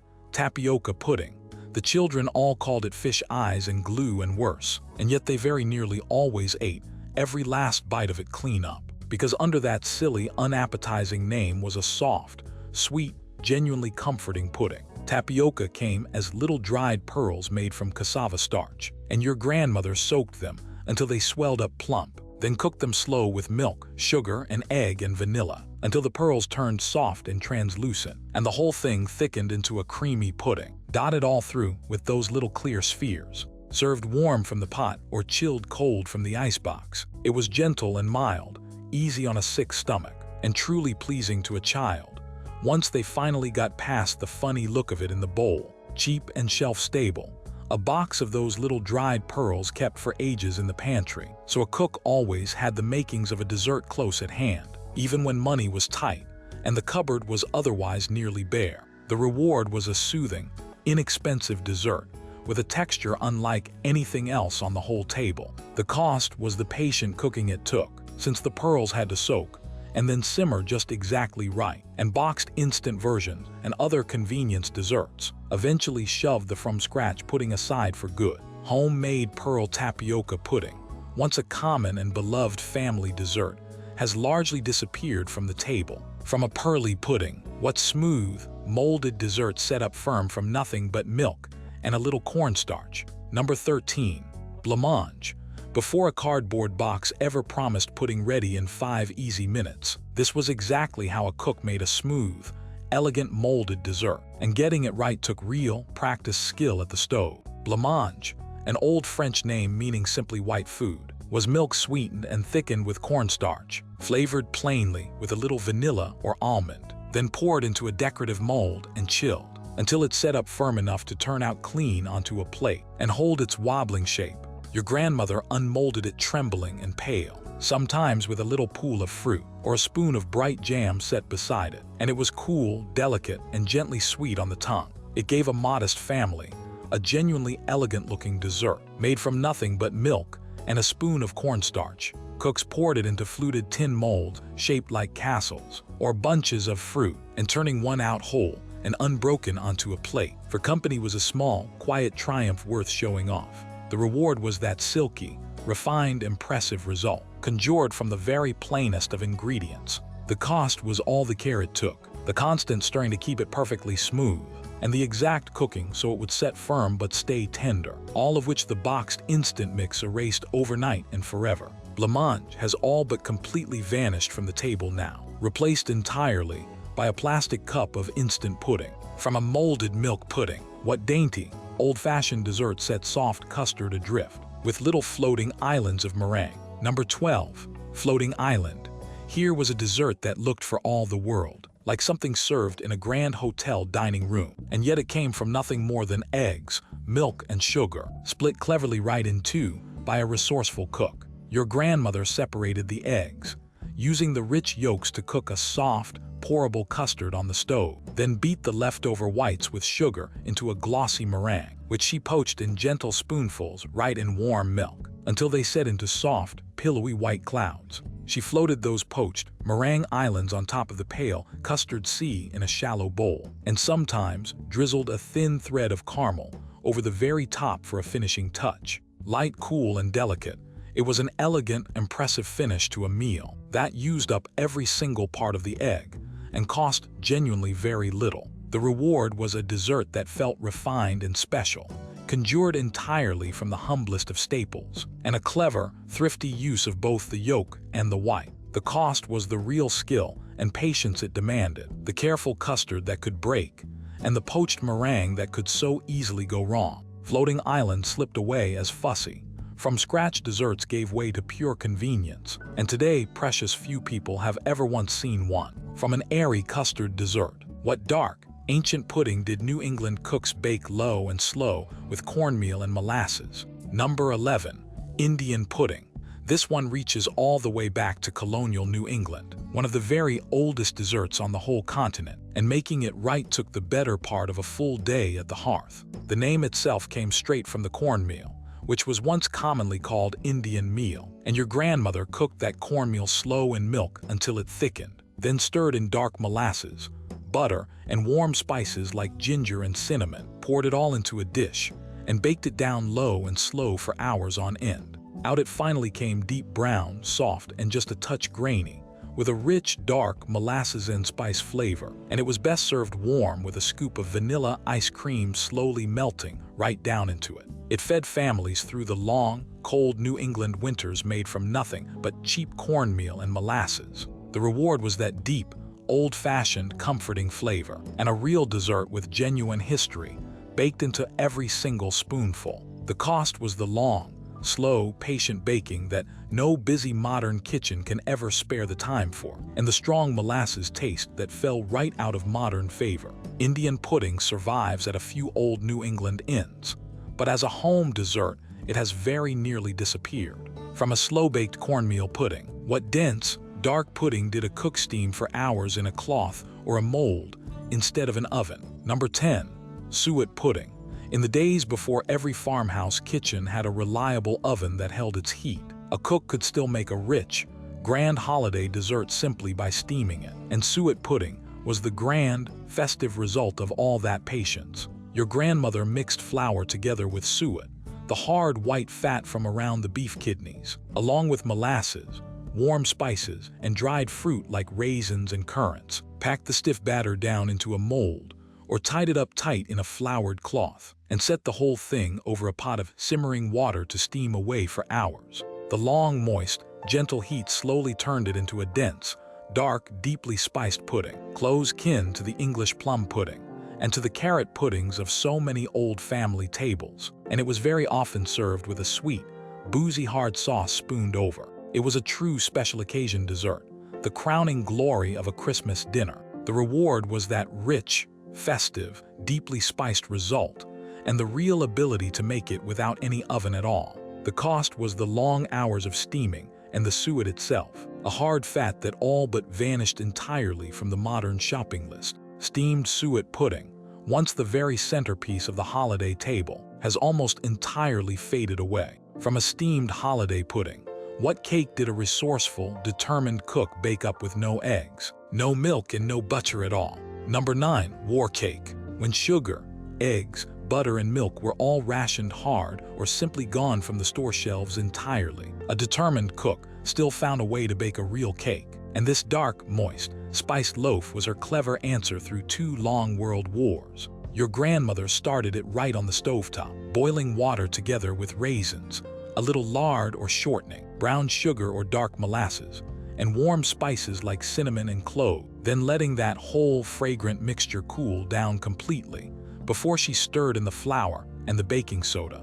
There were no eggs in it, no butter, no milk anywhere at all, which was the entire point of the thing, and yet it baked up dark, moist, and richly spiced, and it kept well for days on end without spoiling. A genuine gift in a time when refrigeration was scarce or non-existent. Also called boiled raisin cake in many a household, it let a family properly mark a birthday or a Sunday, even in the very leanest, hardest year of the war. The reward was a genuine, satisfying, real cake made from almost nothing at all, living proof that even the hardest times could not take everything a family held dear. The cost was only that it was born wholly of scarcity and sacrifice, and once eggs and butter finally returned to the everyday table, precious few cooks kept on making it. War cake survives now in a few old, splattered recipe boxes, a quiet little monument to the art of making do. From a cake born of rationing, what dark, spicy cake did the South sweet, with a syrup pressed from its very own cane? Number 8. Gingerbread with sorghum. Not the crisp little cut-out cookies, but a soft, dark, tender cake baked in a pan. And down in the South, it was very often sweetened with sorghum, a syrup that was itself a whole autumn ritual and a real community event. Come the fall, families pressed the sweet juice from tall sorghum cane and boiled it down for long hours over open fires into a thick, dark amber syrup. And that homemade sorghum gave this gingerbread a deeper, more complex, more interesting sweetness than any store-bought molasses ever could. Your grandmother stirred the syrup into a batter of flour, ginger, cinnamon, and a little fat, baked it soft in a square pan, and served it warm from the oven, very often with a spoon of homemade applesauce, a bright lemon sauce, or a good dollop of fresh whipped cream on top. The whole house filled up with the warm, spicy smell of ginger and dark syrup baking, and a warm square of it was pure, honest comfort on a cold day. The reward was that rich, spiced, syrupy warmth conjured from a sweetener the family had made with their very own hands. The cost was the slow vanishing of home sorghum making altogether, and the general modern retreat from strong molasses flavors. Warm sorghum gingerbread survives, yet in the mountain South, but the everyday version has grown genuinely rare. From a syrup-sweetened cake, what did a cook roll out thin and dry across the furniture to feed the whole family come Sunday dinner? Number 7. Homemade egg noodles. On a Saturday, in Amish and Pennsylvania Dutch and Midwestern farm kitchens all alike, you might walk right in the door to find the backs of every single chair in the house draped with long strips of drying noodles, because a proper Sunday dinner started the whole day before. Your grandmother made the stiff dough from little more than flour, eggs, and a pinch of salt, worked it firm with her hands, and rolled it out paper-thin with a heavy pin until it very nearly covered the entire kitchen table. Then she rolled the sheet up loosely, sliced it into thin ribbons with a sharp knife, and spread those ribbons out to dry over floured cloth, chair backs, and even the broom handle laid across 2 chairs. The very next day she dropped them into a pot of rich, golden chicken broth, where they cooked up tender and hearty, and she ladled the chicken and noodles right over a big mound of mashed potatoes, a plate of pure, unbeatable Midwestern comfort. The reward was noodles with a real flavor and a chew that no dried store package could ever begin to match, made for mere pennies from a few eggs and a cup of flour. The cost was the time and the muscle of it, all that rolling and cutting and drying that a busy modern week simply no longer allows. Boxed pasta eventually took over, and true homemade noodles became a rare and treasured Sunday treasure. From noodles dried across the whole kitchen, what summer treat did the entire family take turns cranking by hand out on the back porch? Number 6. Hand-cranked ice cream. On a hot Sunday afternoon in the summer, homemade ice cream was a genuine event that pulled the whole family right out onto the porch, and the hard work of making it was honestly half the fun of the whole thing. Your grandmother mixed up a custard of milk, cream, sugar, eggs, and vanilla, and poured it into the metal canister of the crank freezer, which sat down inside a wooden bucket packed all around with crushed ice and coarse rock salt, the salt dropping the temperature low enough to actually freeze the cream. Then everyone took a turn at the crank handle, the littlest ones going first while it was still easy to turn, the strong arms taking over as it slowly stiffened up, and fought back hard against the crank, until at last the handle would barely move at all, and the ice cream was finally, gloriously done. The luckiest child in the family got to lick the dasher clean, served soft and cold and impossibly rich. It tasted purely of summer itself. The reward was that unmatched fresh flavor and the shared, sweaty work. That made it a real, lasting family memory. The cost was the ice, the salt, the muscle, and the time, all of which the electric machine and the store freezer eventually made completely unnecessary. Hand-cranked ice cream out on the porch, once a beloved summer tradition, has largely melted away into the past. From a hand-cranked treat, what fluffy white candy could a cook only ever make, when the weather outside was just exactly right? Number 5. Divinity. This heavenly white candy truly earned its name, and it also earned itself a real reputation for stubbornness, because it simply would not set up right on a humid or a rainy day. So grandmothers learned through hard experience to make it only when the air was good and dry. Your grandmother beat egg whites until they stood up in stiff, glossy peaks, then slowly poured in a hot-cooked syrup of sugar, corn syrup, and water, beating hard the entire time until the whole mixture thickened, lost its shine, and would finally hold a soft mound on a spoon. She folded in a handful of chopped pecans, then dropped spoonfuls out onto wax paper to set into light, sweet, melt-in-your-mouth clouds, studded all through with nuts. It was a Christmas candy above all others, a special treat that showed up on holiday plates and dessert tables all across the South. The reward was that airy, sugary, delicate richness, and the real pride of getting a genuinely finicky candy just exactly right. The cost was exactly that fussiness, the long hard beating by hand, and the maddening way that a single damp day could ruin an entire batch. As homemade holiday candy slowly gave way to the store-bought box, Divinity grew rare, remembered fondly now by those who once watched a grandmother beat it by arm. From a delicate holiday candy, what pulled sweet turned a plain, cold winter evening into a whole party.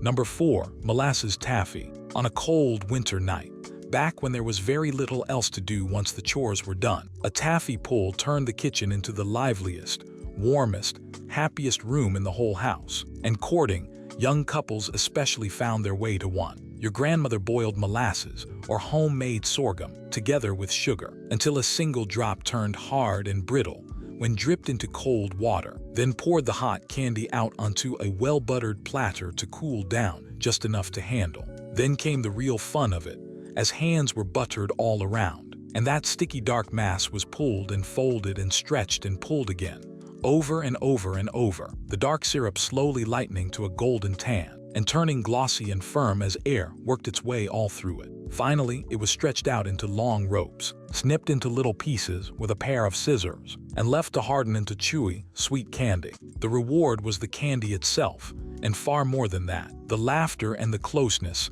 and the courting of the pulling. The cost was the sticky, messy work, and the crowd it took to do it right, along with the cheap store candy that eventually made all homemade sweets seem like far too much trouble. The taffy pull, once a genuinely beloved winter gathering, has all but completely disappeared. From a candy that brought whole families and neighbors together, what cake did a Southern cook bake weeks and weeks early, so its deep flavors could slowly mellow for Christmas? Number 3. Jam cake. Down in Appalachia and all across the South, this dark, richly spiced cake was Christmas itself, and a good cook baked it early on purpose, so it could rest and quietly grow richer and more flavorful as the holiday drew near. Your grandmother stirred blackberry jam, put up carefully from the summer's own wild berries, right into a spice batter made with tangy buttermilk, cinnamon, and cloves, very often folding in plump raisins and chopped black walnuts, and baked it into deep, dark, moist layers.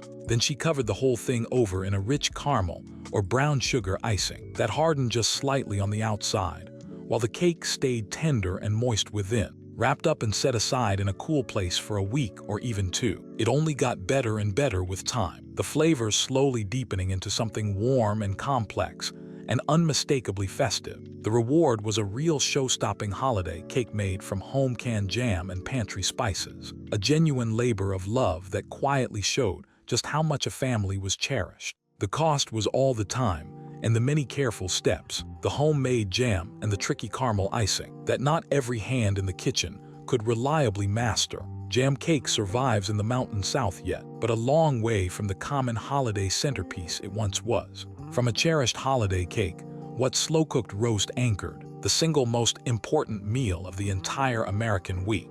Number 2, Sunday pot roast. For generations upon generations, this was the one meal that the whole entire week quietly bent itself toward. The reward waiting warm at home after the long church service, the smell that met you right at the front door and told you, deep down, that you belonged somewhere and to someone. Your grandmother took a cheap, tough chuck roast, the exact kind that needed long hours to ever become tender, seared it dark on every side in a heavy pot for flavor, then surrounded it with onions, carrots, and potatoes, added a little broth, put the heavy lid on tight, and let it braise low and slow for the better part of the whole afternoon. By the time everyone finally gathered around, the meat pulled apart at the barest touch of a fork. The vegetables had drunk up all those deep, savory juices, and the drippings in the bottom of the pot became a rich brown gravy, poured generously over absolutely everything. It fed a big, hungry family from an inexpensive, humble cut, and asked in return only for time and a warm kitchen. The reward was that deep, satisfying, soul-filling flavor, and far more than the food itself, the whole sacred ritual of the entire family sitting down together at the very same table on the very same day of every single week. The cost was those long, unhurried hours at home, which is exactly what the busy modern week slowly stopped allowing anyone. The Sunday roast still happens here and there, but the standing, weekly gathering around it has faded, and something far more than a meal quietly went right along with it. From the beloved anchor of the family table, what magnificent cake did a whole mountain community build together, layer by patient layer, to celebrate a brand new bride? Number 1, apple stack cake. Here at the very top of our countdown, in the Green Mountains of Appalachia, where money was always scarce, but neighbors were rich beyond measure in one another. This remarkable cake was how a whole community came together to celebrate a wedding, and there was nothing on any table anywhere more genuinely full of love. Your grandmother rolled out a stiff, sorghum-sweetened spice dough into thin, even rounds, and baked each one like a giant, sturdy cookie. 5, 8, sometimes a full dozen of them stacked up. Between every single layer, she spread a thick, dark filling of dried apples, the very same apples the family had carefully sliced and dried on the porch roof back in the fall, now cooked slowly back to life with sugar and warm spices. Then the whole towering stack was wrapped up and simply left to sit for a day or two, and something quiet and genuinely beautiful happened in the waiting, as the moisture from the spiced apples seeped slowly up into the dry cake layers and softened the entire tower into one tender, moist, deeply spiced cake. At a mountain wedding, the neighbors would each carry in a single baked layer of their own, and the bride's family would stack every one of them together so that the sheer height of her finished cake showed the whole community just exactly how many people knew her and loved her. The reward was a truly magnificent cake, built from dried apples and sorghum, and, above everything else, from the hands and hearts of a whole community. The cost was only the patience it quietly asked for, the drying and the baking, and the days of waiting for it to come together. The apple stack cake has grown rare now, but where it still survives in those hollows, it carries every last bit of that old joy, that belonging, and that love. And that, when you really think about it, is the whole entire heart of this list, is it not? That the very poorest kitchens somehow always managed to make the very richest memories of all. These 100 lost recipes were never truly about the food alone, not really. They were about hands that knew how to make real plenty out of very little, and hearts that made good and sure that nobody at the table ever went without a thing. If even one of these brought back the smell of a certain kitchen for you, or the face of the person who once cooked for you and loved you, then I would truly love to hear about it. Tell me down in the comments which one of these recipes your grandmother made, and just how she made it, because your own memory might honestly be the only place left on this earth where her particular version still lives on. If this brought that whole vanished world back to life for you even just for an hour, please give it a like.